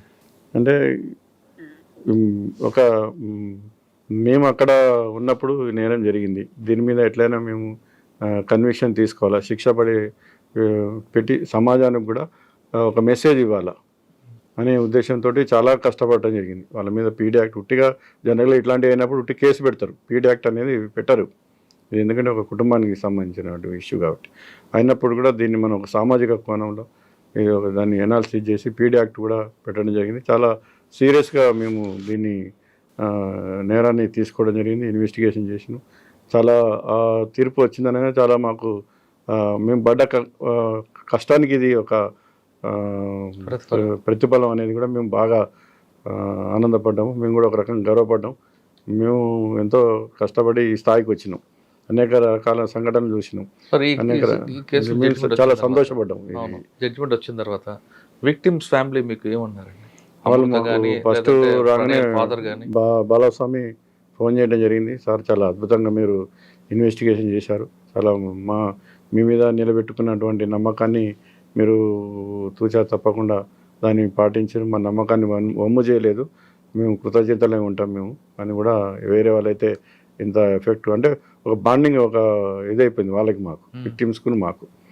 ఆ విధంగా కుటుంబం కాదు, బాండింగ్ అంటే వాళ్ళు బాధితులు, మేము పోలీసులు. బాధితులకు న్యాయం చేయాల్సిన బాధ్యత పోలీసుల మీద ఉంటుంది. ఆ విధంగా వాళ్ళకి మాకు ఆ రిలేషన్ ఉన్నది. అమృత కూడా ఫోన్ చేసింది, సార్ మేము ఇంత మంచి పనిష్మెంట్ వస్తుందని మేము ఊహించిందే, అయినప్పటికి కూడా మీరు చేపట్టే ఆ పనిష్మెంట్ వచ్చింది, పక్కా సాక్ష్యాలు మీరు కోర్టులో ప్రవేశపెట్టారు, ఛార్జ్షీట్ గట్టిగా వేశారు, అన్నీ చేపట్టే మీ ఇన్వెస్టిగేషన్లో ఎటువంటి లేఖనాలు లేకుండా ఉండబట్టి కన్విక్షన్ వచ్చింది అని కూడా ఆమె కూడా ఫోన్ చేయడం జరిగింది. సరే కేసు అంతా అయిపోయింది కదా, అమృత మీకు మాట్లాడారు, ఒక స్టేజ్కి వచ్చింది. ఇప్పుడు అమృత నెక్స్ట్ స్టెప్ ఏముండిపోతుందండి? వ్యక్తిగత విషయం ఆమెది, ఆమె కూడా మేజరు. ఇప్పుడు ఆమె అత్తగారి ఇంట్లో ఉందా, అమ్మగారి ఇంట్లో ఉందా? ఇప్పుడు ప్రస్తుతానికి హైదరాబాద్లో ఉంది, అక్కడ లేదు ఇక్కడ లేదు, హైదరాబాద్ ఉంది. మరి నిర్ణయం తీసుకుంటుందో. అంటే కొంతమంది ఆమె మీద మరి దాడి జరిగే ప్రయత్నం ఉంది అని రూమర్ వస్తుంది, ఒకవేళ అటువంటి జరగకుండా ఏమైనా మళ్ళీ ప్రికాషన్ తీసుకుంటున్నారా పోలీసు? తప్పకుండా పోలీస్ శాఖ నుంచి వాళ్ళకి గన్మెన్లు ఇవ్వడం జరిగింది, వాళ్ళకి ఎప్పుడు పోలీస్ శాఖ అండగా ఉంటుంది. వాళ్ళకు కూడా మేము చెప్పాము, మీకు ఏది అనుమానం ఉన్నా కూడా మీరు వచ్చి మాకు తెలియజేయండి, ఏదైనా ఉంటే కూడా మీకు ఎప్పుడు పోలీస్ శాఖ అండగా ఉంటుందని కూడా మేము చెప్పడం జరిగింది. ప్రణయ్ కేసు తర్వాత మీరు ఎక్కడికి వచ్చారు? ప్రణయ్ కేసు తర్వాత మళ్ళీ ఏసీపీ పరకాల్లో వెళ్ళాము, మళ్ళీ వరంగల్ తిరిగి మళ్ళీ వరంగల్లే ఉంటుంది మా ప్రయాణం, మళ్ళీ వరంగల్ వెళ్ళటం జరిగింది. ఏసీపీ చార్జ్ తీసుకోకముందు మీరు వరంగల్లోనే పనిచేస్తున్న సమయంలో ఒక మంచి గ్యాంగ్ని పట్టుకోవడం, కిలోల కొద్ది బంగారం రికవర్ అయింది, ఆ కేసు గురించి చెప్పండి. నేను గూడూరు సిఐ ఉండేది, గూడూరు సిఐ ఉన్నప్పుడు ఆంధ్ర బ్యాంకు ఉండేది గూడూరు మీద. ఆంధ్ర బ్యాంక్లో షానవాజ్ సార్ కాసిం గారు మాకు ఎస్పీగా ఉన్నారు అప్పుడు. రాత్రిపూట తలుపులు పలగొట్టి ఆంధ్ర బ్యాంక్కి చెస్ట్ కూడా పలగొట్టి దాదాపు ఒక 6 కేజీల బంగారం తీసుకోవడం వెళ్ళింది భూపాల్ మధ్యప్రదేశ్ గ్యాంగ్ వాళ్ళు కూడా. దాని మీద కూడా మేము అసలు ఎట్లా జరిగింది చాలా అది అసలు మాకు అర్థం కానీ ఎవరు చేశారనేది తెలియదు, అసలు కొద్ది క్లూడ్స్ కూడా లేదు. దాని మీద చాలా ఎఫర్ట్స్ పెట్టడం జరిగింది. పెడితే లాస్ట్కి మాకు ఒక క్లూ దొరికింది. ఆ క్లూని దాన్ని మేము గుంజినప్పుడు మొత్తం కూడా బయటికి రావడం జరిగింది. దాదాపుగా అక్కడ వెళ్ళి దాంట్లో కూడా ప్రతి ఒక్కరు కూడా మా ఆఫీసర్స్ ఇన్వాల్వ్ అయ్యి టీమ్స్ చేసినప్పుడే ఇది పనులనే అవుతాయి. ఎప్పుడైతే ఎస్పీ లెవెల్లో ఇన్వాల్వ్ అయ్యి చేస్తారో అప్పుడే క్రైమ్స్ కూడా తొందరగా డిటెక్ట్ అవుతాయి. అందరినీ సమానం ఒక ఐఓ తోటి ఒక సిఐ తోటి ఏది కాదు, ఎందుకంటే బయట రాష్ట్రాలకు పోవాల్సి ఉంటుంది. తర్వాత సేమ్ ఇదే అఫెన్స్ ఇంకొక అఫెన్స్ మేము చూసింది ఎస్ఐ కేసంలో ఉన్నప్పుడు అక్కడ గుడిలో పంచలోహ విగ్రహాలు దొంగతనం చేయడం జరిగింది. అది చాలా ప్రజలకు ఇదన్నీ చాలా కష్టపడ్డాం దాంట్లో. వాళ్ళని కూడా తీసుకొని అక్కడికి చాలా దూరంలో వాళ్ళు ఎక్కడో రాయలసీమలో ఉంటే అఫెండర్స్ పట్టుకొని చాలా ఒక మంచి ఊరేగింపుగా తీసుకొని ఆ ఊర్లో మళ్ళీ ప్రతిష్ఠించడం జరిగింది. తర్వాత మామ్నూరు సిఏగా ఉన్నప్పుడు కూడా ఏపీఎస్పీ క్వార్టర్స్లో 4th బెటాలియన్ ఏపీఎస్పీ ఉండే అప్పుడు దాంట్లో ఈ అఫెన్స్ జరిగినప్పుడు దొంగలు చెడ్డీ గ్యాంగ్ అది ఫస్ట్ మన దగ్గర చెడ్డీ గ్యాంగ్ అది ఫస్ట్ అదే వాళ్ళని కూడా అరెస్ట్ చేయడం జరిగింది. దాదాపుగా ఒక 2 కేజీల బంగారం చేయటం. తర్వాత మన ఒక్క కేసులే కాదు, ఉమ్మడి ఆంధ్రప్రదేశ్లో మొత్తము 43 కేసులు ఉన్నాయి. వాళ్ళు 43 కేసులు కూడా మేము ఛేదించడం జరిగింది. ఓకే, పరకాల డిఎస్పీగా ఏముందండి ఛాలెంజ్? పరకాల వెళ్ళినప్పుడు మెయిన్గా కోవిడ్ ఉంది. అక్కడ కోవిడ్లో చాలా ప్రాబ్లం ఉండే. అది కొద్దిగా పరకాల అంటే ఒక ప్రత్యేకమైన ప్రాంతం అది. వరంగల్ అయినప్పుడు కూడా కొద్దిగా ప్రజలంతా చైతన్యవంతమైన ప్రజలు ఉన్నప్పటికి కూడా ఎడ్యుకేషన్ పరంగానే ఇది కొద్దిగా అక్కడ బ్యాక్ ఇదే ఉంటుంది. ఎవరికైనా కోవిడ్ వస్తే ఆ కోవిడ్ వచ్చినగా ఒక వాళ్ళ దగ్గరికి పేషెంట్ దగ్గరికి ఎవరు పోకపోవటం, వాళ్ళని చూసుకోకపోవడం ఇవన్నీ జరుగుతున్నది గమనించినాం. వెంటనే మా సొంతంగా ఫ్రెండ్స్ని అడిగి ఒక వెహికల్స్ 2 వెహికల్స్ పెట్టాం. వెంకటేశ్వర మేడం ఉంటుంది మాకు అప్పుడు డీసీపీగా ఉండే, మేడం పిలిచి ఓపెనింగ్ చేయించి ఎవరికైనా వస్తే ఫోన్ చేయాలి. ఆ వెహికల్స్ పోయి వాళ్ళ ఇంటికి కోవిడ్ వచ్చిన వాళ్ళు తీసుకురావాలి, హాస్పిటల్కి తీసుకుపోవాలి, వాళ్ళకి కావాల్సిన మందులు ఇప్పించి మళ్ళీ వాళ్ళ ఇంటిలో దింపాలి. దాదాపుగా మనకి నెలంతా ఒక సంవత్సరం అంతా కోవిడ్లోనే. మాకు కూడా 2 సార్లు కోవిడ్ వచ్చినాయి. అయ్యో, ఇంట్లో కూడా 2 సార్లు కోవిడ్ వచ్చింది. తర్వాత మేము కూడా రికవరీ కావడం జరిగింది. అంటే ఎప్పటికీ ప్రజల్లోనే ఇటుకబట్టి వ్యాపారస్తులు ఉంటారు అస్సాం వాళ్ళకి మేమే వెహికల్స్ పెట్టి వాళ్ళని, తర్వాత ట్రైన్స్ పెట్టినప్పుడు ఆ ట్రైన్స్లో గవర్నమెంట్ ఫ్రీనే పెట్టింది అప్పుడు ట్రైన్స్. మళ్ళీ వాళ్ళకి ఆ ట్రైన్స్లో ఎక్కియడం, వాళ్ళకి భోజనం ఇటుకబట్టి వ్యాపారస్తులకి మొత్తం మేమే రైస్ మిల్స్ రిక్వెస్ట్ చేసి మిర్యాలగూడ నుంచి కూడా నేను అక్కడ పనిచేసిన పరిచయాలు ఉన్నాయి కాబట్టి ఒక లారీ రైస్ తెప్పించి మొత్తం ఇటుకబట్టిలో పనిచేసే లేబర్కి, వేరే రాష్ట్రాల నుంచి వచ్చిన లేబర్కి భోజనాలు, ఎందుకంటే పని బంద్ చేసిన వాళ్ళకి తిండి ఉండదు. అక్కడ కొన్ని డైరీ ఫార్మ్స్ కూడా ఉండేవి, దాంట్లో పనిచేసే లేబర్కి వాళ్ళందరికీ పెట్టడం జరిగింది. తర్వాత అక్కడ కూడా చాలా అప్పుడు హరితారాలు ఉండే, చాలా మొక్కలు కూడా తర్వాత సుధీర్ బాబు సారు ఉండి మొక్కలు కూడా చాలా సార్ తోటి మేము చేయించడం జరిగింది. చాలా అక్కడ కూడా లైబ్రరీలు కూడా పెట్టడం జరిగింది. తర్వాత ఏసీపీ కాజిపేటగా రావడం జరిగింది. పరకాల అయిపోయిన తర్వాత ఏసీపీ కాజిపేటగా 2 years ఏసీపీ కాజిపేట అంటే వరంగల్ అక్కడ కూడా 9 పోలీస్ స్టేషన్లు ఉంటాయి. సబర్మన్ ప్రాంతం అది, అవుట్స్కట్స్ మొత్తం ఎక్కువ ల్యాండ్కి సంబంధించినటువంటి ఉంటాయి. మళ్ళీ అప్పుడు కూడా మాకు ఫస్ట్ కమిషనర్ రవీందర్ సార్ ఉండే, ల్యాండ్ వాటి మీద గట్టినే సార్ కూడా పనిచేసినాడు. తర్వాత రవీందర్ సార్ తర్వాత మళ్ళీ తరుణ్ జోష్ సార్ వచ్చినారు. తరుణ్ జోష్ సార్ తర్వాత వారు కూడా చాలా గట్టిగానే ల్యాండ్ దాని మీద పనిచేస్తారు. తర్వాత రంగనాథ్ సార్ వచ్చారు. రంగనాథ్ సార్ వచ్చినా కూడా చాలా గట్టిగా పనిచేస్తారు. ఎందుకంటే ల్యాండ్ గ్రాబింగ్ ఎక్కువ ఉంటుంది అవుట్స్కట్స్లో, దాని మీదనే చేయడం. రంగనాథ్ గారితో మీరు 3 పోస్టులు ఒకటి ఎస్ఐగా 2004లో SI Narsampet sir SI DSP, తర్వాత ఇక్కడ 18లో మిర్యాలు కూడా డిఎస్పీ, తర్వాత వరంగల్ కమిషనర్. మళ్ళీ హైదరాబాద్లోకి వచ్చినాక మళ్ళీ సారు, నేను ఇక్కడికి వచ్చినాక మళ్ళీ సార్ ఇక్కడికి రావడం జరిగింది. ఓకే, మరి తర్వాత పరకాల తర్వాత కాజీపేట తర్వాత ఎక్కడికి వచ్చారు? కాజీపేట తర్వాత మాదాపూర్.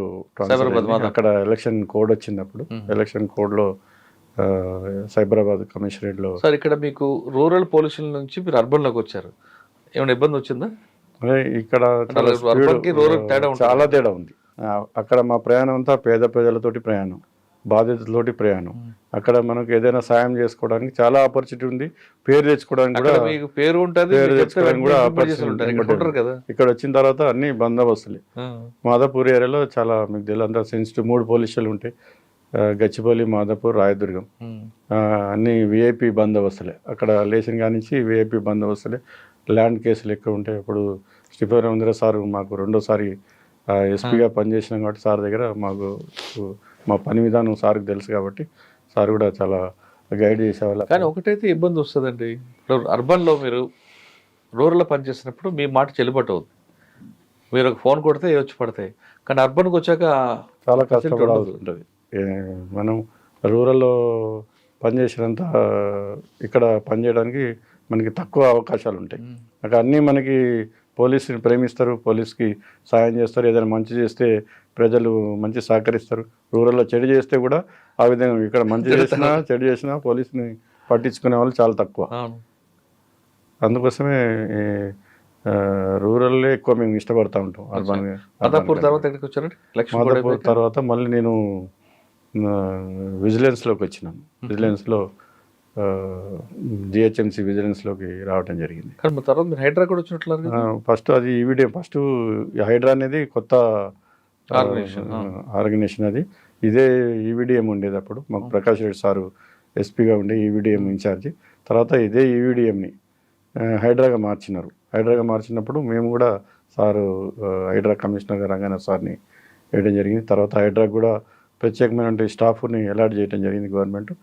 హైడ్రాలో మేము దాదాపుగా మీరు చూసింటారు మన ఎన్ కన్వెన్షన్లో కానీ, తర్వాత మనం చాలా వాటిలో కూడా మేము యాక్టివ్గా పాల్గొన్నాం. చాలా వరకు పనిచేయడం జరిగింది. గండిపేట ఏరియాలో కూడా చాలా పెద్ద పెద్ద వాటిని కూడా పనిచేయడం జరిగింది సార్ ఆధ్వర్యంలో. అంటే రంగనాథ్ గారు దగ్గర మీరు మరొకసారి వచ్చారు, మళ్ళీ ఒకసారి పనిచేసే అవకాశం దొరికింది.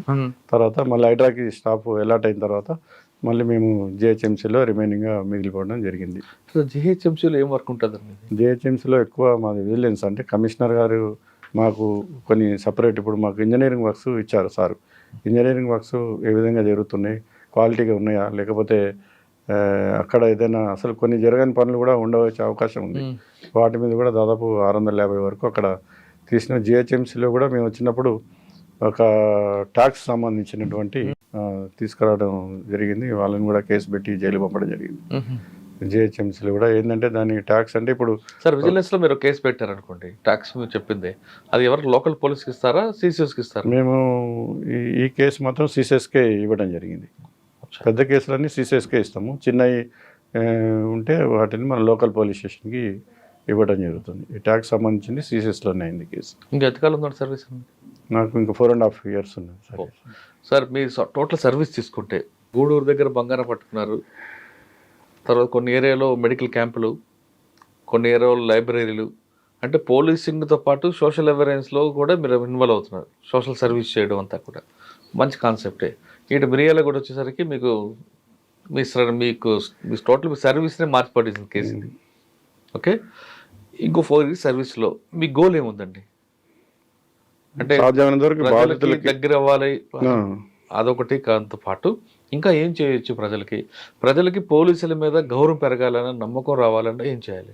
జనరల్గా పోలీస్ డిపార్ట్మెంట్ అనేది డిసిప్లిన్ డిపార్ట్మెంట్. ఈ డిసిప్లిన్ డిపార్ట్మెంట్లో మేము ఎక్కడైతే పని చేస్తామో మా ఆఫీసర్స్ మాకు పనులు అప్పచెప్తూ ఉంటారు. ఆ పనులని వాళ్ళకి చెడ్డ పేరు తెచ్చే విధంగా కాకుండా వాళ్ళకి మంచి పేరు తెచ్చే విధంగా దాన్ని క్లారిటీగా నిష్పక్షపాతంగా వాళ్ళు అప్పచెప్పిన పనులు చేసి ఆ పోలీస్ డిపార్ట్మెంట్కి, అదేవిధంగా మా పైన అధికారులు కూడా మంచి పేరు. ఏంటి? ఇంకా మంచి కన్విక్షన్ తీసుకొచ్చే కేసులు చేయాలన్నా, లేదు పెండింగ్స్ ఉన్న కేసులను తగ్గించాలన్నా, లేదు ప్రజలకు ఇంకా దగ్గర అవ్వడానికి సోషల్గా క్యాంపులు పెట్టాలన్నా? ఇప్పుడు ప్రత్యేకంగా ఈ పోలీస్ డిపార్ట్మెంట్లో మేము ఇంకా 4.5 years పనిచేయడం జరుగుతుంది. ఈ తర్వాత అయిపోయిన తర్వాత కూడా లా చేద్దామని కూడా ఉంది. ఇప్పుడు ఫైనల్ ఇయర్ నేను ఇప్పుడు ఫైనల్ ఇయర్ చేస్తా ఉన్నా. ఎందుకు లా? ఎందుకంటే ఎవరైతే బాధితులు ఉన్నారు, ఇప్పుడు మీరు చూశారు విక్టిమ్స్ మిర్యాలగూడ కేసులో కానీ, చాలా కేసులలో 498 కేసులో కానీ, తర్వాత చాలామంది పేదవాళ్ళు కోర్టుకు పోలేని పరిస్థితులు కూడా ఇప్పుడు ఉన్నారు. వాళ్ళ వరకు ఇప్పుడు ఆర్థికంగా మేము మంచిగా ఉన్నాం. మా మిస్సెస్ ఇప్పుడు ఆమె ఈగా పంచాయతీరాజ్లో చేస్తుంది. మా పాప సూపర్ స్పెషాలిటీ అయిపోయింది ఆప్థమాలజీలో, ఆమె కూడా డాక్టర్గా జాబ్ చేస్తూ ఉంది. మా అల్లుడు కూడా ఫార్మాల్ చెస్ట్ ప్రమోషన్ కూడా వచ్చిందా? అల్లుడు అదే అడిషనల్ తర్వాత అల్లుడు కూడా ప్రమోషన్ వచ్చింది. పాప ఒకతే పాప మాకు. ఆ రోజుల్లో ఇద్దరం కూడా ప్రభుత్వ ఉద్యోగం. పిల్లలు ఎక్కువైతే మళ్ళీ స్వార్థం పెరుగుతుంది. ప్రొఫెషనల్ లో ప్రమోషన్ వచ్చింది, పర్సనల్ లైఫ్ లో ప్రమోషన్ వచ్చింది. పిల్లలు ఎక్కువైతే స్వార్థం పెరుగుతుందని కూడా ఒక పాపతోనే ఆపేసింది. మా ఇంట్లో మా మదర్ వాళ్ళు కూడా. ఇంకో ప్రమోషన్ ఉంది మీకు? ఇంకా ఉన్నది, తాత ప్రమోషన్ ఉంది. ఇక్కడ వాళ్ళు డాక్టర్లు కాబట్టి లేట్ అవుతుంది. ఇంజనీర్లు అయితే ఇప్పటి వరకు తాతను కూడా అదే వాళ్ళం. కనపట్లేదు కదా మీరు? అంటే మనం పని విధానంలో ఆ విధంగా ఉండవచ్చు, కానీ ఏజ్ ఉన్నది. సార్ ప్రొఫెషనల్లో అంతా చెప్పుకొచ్చారు. పర్సనల్ లైఫ్లో తీసుకుంటే మీరు లైబ్రరీలు పెట్టడం, మెడికల్ క్యాంపులు పెట్టడం, ఇవన్నీ చేస్తున్నారు. ఇందులో ఎంజాయ్మెంట్ ఉందా, అందులో ఎంజాయ్మెంట్ ఉందా? అంటే పోలీస్ శాఖ పరంగా ఒక అవకాశం ఉంది ప్రజలకు మరింత సేవ చేసుకునేటువంటి మిగతా నేను బీఈడీ చేశాను. అదే టీచరు పని చేయాలి. బీఈడీ అయిపోయింది నాది. ఫస్ట్ నా ఉద్దేశం లైఫ్లో స్థిరపడాలని టీచర్కే పోదాం అనుకున్నాం.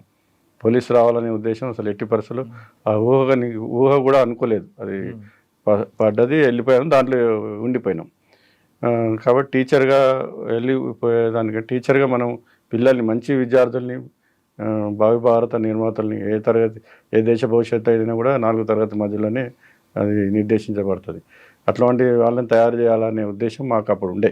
నేను చదువుకున్నది కూడా మా ప్రాంతం, అది ఖమ్మం గుట్లబోయారు మా ఊరు, చాలా చైతన్యవంతమైన ప్రాంతం. ఆ ప్రాంతంలో, ఆ కుటుంబంలో నేను పెరిగిన కాబట్టి నాకు ఒక సామాజిక దృక్పథం అనేది ఉన్నది. విక్టిమ్స్కి న్యాయం చేయాలని ఉన్నది.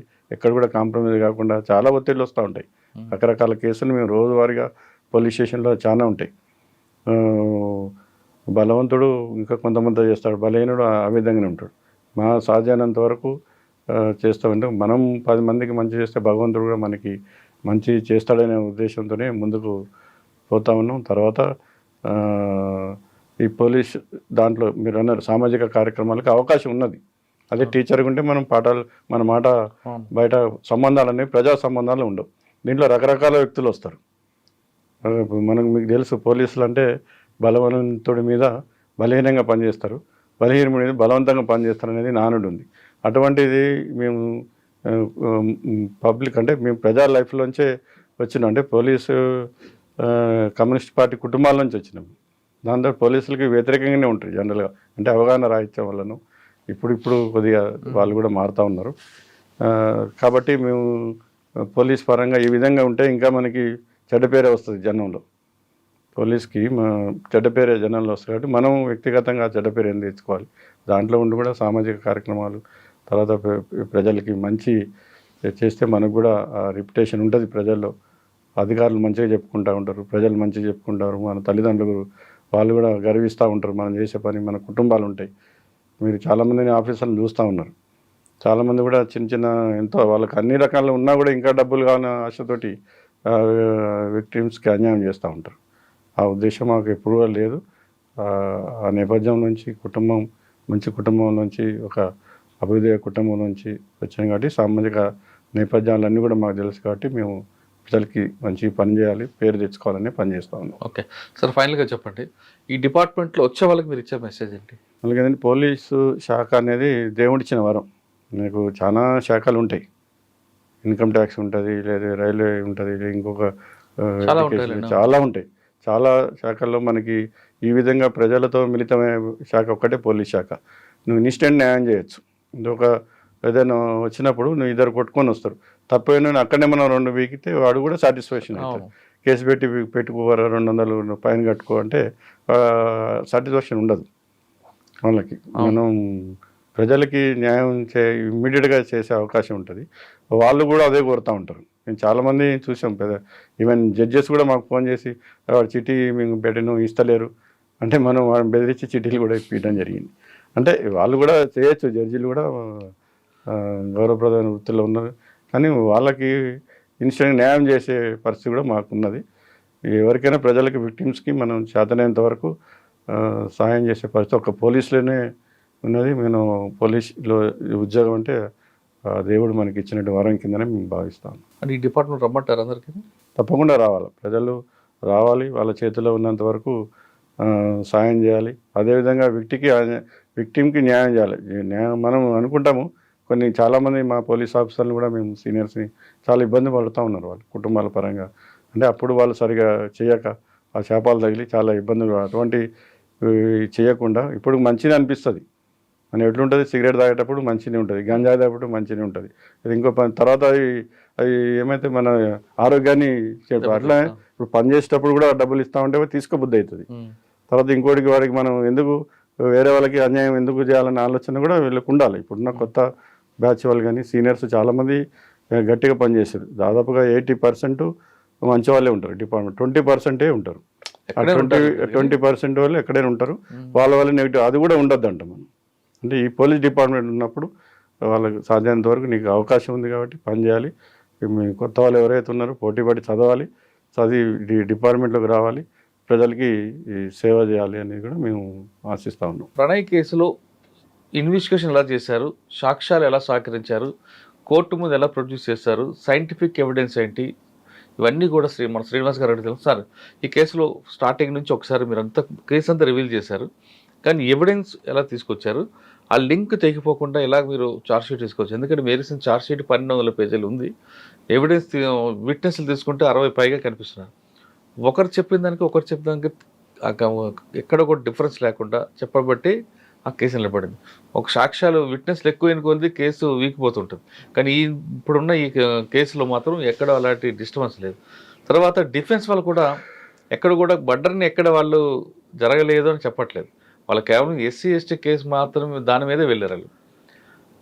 ఇందులో ఈ కేసులో కొంతమంది పాలరాజ్య వాళ్ళు ఎస్సీ కాదని కూడా ఆర్గ్యుమెంట్ తీసుకొచ్చారు. అందులో వాస్తవం ఎంత ఉంది, మీరు ఎలా ప్లాన్ ఆఫ్ ఇన్వెస్టిగేషన్లో తీసుకొచ్చారు? నేరం జరిగిన తర్వాత మేము ఛార్జ్షీట్ వేయడానికి 10 నెలలు టైం పట్టింది. దీంట్లో ఇది లెంతీ ఇన్వెస్టిగేషన్ చేసే కేసు ఇది. తర్వాత సెన్సేషనల్ కేసు. దీంట్లో ఎక్కడ కూడా కొద్దిగా లేకుండా దొరికినా కూడా నేరస్తులు తప్పించుకునే అవకాశం ఉంటుంది. అవును. దీని మీద మాకు చాలామంది ఆకునూరు మురళి సార్ లాంటి వాళ్ళు, తర్వాత సామాజికవేత్తలు, ఇతర వాళ్ళ నుంచి కూడా ఈ కేసులో ఏం జరుగుతుంది, ఇన్వెస్టిగేషన్ ఆఫీసర్ ఏం చేస్తున్నారు అని సామాజిక వాళ్ళ బాధ్యతగా వాళ్ళు కూడా చాలామంది మా మీద వాచ్ చేస్తూ ఉన్నారు. తర్వాత ఇంకొక రకంగా దీంట్లో ఉన్న ఎక్కిజుడు చాలా డబ్బులున్న వాళ్ళు, దీంట్లో మనీ వాళ్ళు కూడా ఏ విధంగా దీంట్లో కేసుల నుంచి తప్పించుకోవాలి, ఏ విధంగా లాక్నాస్ వెతకాలి అని చెప్పేసి చాలా వాళ్ళు కూడా ఒక రకంగా ప్రయత్నం చేస్తాం. ప్రతి దానికి కూడా హైకోర్టుకి వెళ్ళటం, దీన్ని డ్రాగన్ చేయడం 6 సంవత్సరాలు పట్టింది ట్రయల్ నడవడానికి. ప్రతి దాంట్లో వాళ్ళు దీన్ని లేట్ చేయటము, దాంట్లో లబ్ధి పొందాలని వాళ్ళు చేసి, ఇంకో పక్క విక్టిమ్స్ బాలస్వామి, అమృత, వీళ్ళు ఇంకా ఈ కేసులో శిక్ష పడాలి, ఈ చనిపోయిన ప్రణయ్కి ఆత్మకి శాంతి కలగాలనేది వాళ్ళు ఒకటి. వివిధమైనటువంటి ఇంకా కొంతమంది ఏం జరుగుతుంది ఈ కేసులో అని కొంతమంది జనరల్ పబ్లిక్, ఈ విధంగా రకరకాలటువంటి సందర్భాలు దీంట్లో ఉన్నాయి, ఒత్తిళ్ళు ఉన్నాయి. దాని మీద మేము ఒక టీము ఫస్ట్ మేము ప్లాన్ ఆఫ్ యాక్షన్ చేసుకోవడం జరిగింది. మాకు ఐజీ గారు స్టీఫెన్ రవీంద్ర సార్ దగ్గర మేము ఇంతకుముందు గతంలో నేను ఎస్పీగా పనిచేయడం జరిగింది వరంగల్లో. దాంతో సార్కి కూడా మా పని మీద నాకు తెలుసు, చాలా ఇష్టమైన ఆఫీసర్లో నేను ఒకని సార్కి. తర్వాత మా ఎస్పీ గారు రంగనాథ్ సార్ దగ్గర కూడా నేను గతంలో పనిచేయడం జరిగింది. సారు ఎస్పీ డిఎస్పీ మిర్యాల కూడా డిఎస్పీ నర్సంపేట ఉన్నారు, సార్ దగ్గర నేను ఎస్ఐ నర్సంపేట ఉన్నాను, క్లోజ్గా పనిచేయడం జరిగింది. సారు విషయం కూడా తెలుసు. అదే వాళ్ళకు ఒక నమ్మకం అనేది ఉంది, వాడు చేస్తారులే ఈ కేసుని అని. ఆ విధంగా వాళ్ళకి చాలా కాన్ఫిడెన్స్ మా మీద చెప్పడం జరిగింది, బాధ్యత ఉంచడం జరిగింది. ప్రతి విషయంలో కూడా వాళ్ళు మాకు ఐజీ గారు గైడ్ చేస్తూనే ఉన్నారు. దీన్ని గట్టిగా చేయాలి, శిక్ష పడాలి, గట్టిగా చేయాలి, శిక్ష పడాలి. ఇదే సార్ ఎప్పుడు చెప్పినా కూడా దీంట్లో మనం వైఫల్యం చెందవద్దు. రంగనాథ్ సార్ కూడా ప్రతిసారి వాళ్ళు చెప్తున్నారు సరే, మీరేం చేసుకొచ్చారు? మేము వాళ్ళ తర్వాత దాన్ని ముందుకు కొనసాగిస్తాను. తర్వాత రంగనాథ్ సార్ కూడా ప్రతిసారి కూడా దీంట్లో ఎప్పటికప్పుడు గైడ్ చేస్తూ పోతూ ఉన్నారు. ప్లాన్ ఆఫ్ యాక్షన్ చేసుకున్న తర్వాత మనం ప్రతి కేసులో కూడా మనం ఫస్ట్ ఈ అమృత అక్కడ స్కూల్లో చదివిన దగ్గర నుంచి వాళ్ళకి పెళ్ళి అయ్యేదాకా ప్రతి డాక్యుమెంటరీ ఎవిడెన్స్ని కూడా మేము కలెక్ట్ చేయడం జరిగింది. తర్వాత వీళ్ళు మ్యారేజ్ చేసుకున్న తర్వాతనే అనేక సందర్భాల్లో అనేక రకాలుగా ఆయన ప్రయత్నం చేశాడు మారుతీరావు ఏవన్ అమ్మాయిని తీసుకొచ్చుకోవాలని. దాంట్లో అన్ని ప్రయత్నాలు కూడా విఫలమైనప్పుడు ఈయన ప్రణయ్ని ఎలిమినేట్ చేయాలని నిర్ణయించుకున్నాం. అక్కడ మోటివ్ స్టార్ట్ అయింది. ఈ కేసులో ప్రతి ఒక్క దాంట్లో కూడా మోటివ్ అనేది ఇంపార్టెంట్. ఆ మోటివ్ ఎందుకు ఏర్పడదు అనేది మీకు అర్థమైంది. అమ్మాయి లవ్ మ్యారేజ్ చేసుకోవడం వల్ల ఈ మారుతీరావు అభిష్టానికి వ్యతిరేకంగా అమ్మాయి నిర్ణయం తీసుకోవడం వల్ల, ప్రయత్నం చేసినా కూడా అమ్మాయి రాకపోవడం వల్ల అతన్ని ఎట్లయినా చంపాలనేది, చంపితే ఇక దిక్కులేని పరిస్థితుల్లో అమృత నా దగ్గరికి వస్తుంది ఒక రాంగ్ కాన్సెప్ట్లో. తర్వాత సమాజంలో నా దగ్గర డబ్బులు ఉన్నాయి కాబట్టి నేను తలకాయ ఎత్తుకొని తిరగగలుగుతాను, శబాష్ అనిపించుకోగలుగుతాను. మీరు చూసిండ్రు మారుతీరావుకి అనుకూలం కూడా కొన్ని సంఘాలు ఊరేగింపులు కూడా జరగడం జరిగింది. అంటే ఆయనకి దాన్ని ఖండించాల్సింది పోయి చాలామంది దాన్ని ఒక గర్వకారణంగా కూడా, అంటే ఒక ఉన్మాదం, మనం ఒక టెర్రరిస్టు ఏ విధంగా చేసినప్పుడు దాన్ని ఖండించాలి అందరూ కూడా తప్పు అని. కానీ వాళ్ళు కూడా దీన్ని సపోర్ట్ చేయడం, ఆ విధంగా అతన్ని కూడా కొంత సపోర్ట్ చేయడం జరిగింది. దాంట్లో మోటివ్ అనేది మనం ఎస్టాబ్లిష్ చేయడం జరిగింది. ఫస్ట్ మోటివ్ అనేది చాలా ఇంపార్టెంట్. తర్వాత కాన్స్పిరెన్సీ, కుట్ర. ఈ తర్వాత ఇతను వీళ్ళతో కలిసి ఎవరైతే ఉన్నారో వాళ్ళు ఫస్ట్ వాళ్ళ తమ్ముడు ఉన్నాడు, తమ్ముడికి ఈ విషయం చెప్పడం జరిగింది. తమ్ముడు ఇతను కలిసి బిజినెస్ చేస్తూ ఉన్నారు. తర్వాత ఆ ప్లాట్ కూడా అమ్ముదామని నిర్ణయించుకున్నారు అప్పుడు ప్లాట్ అమ్ముదామని.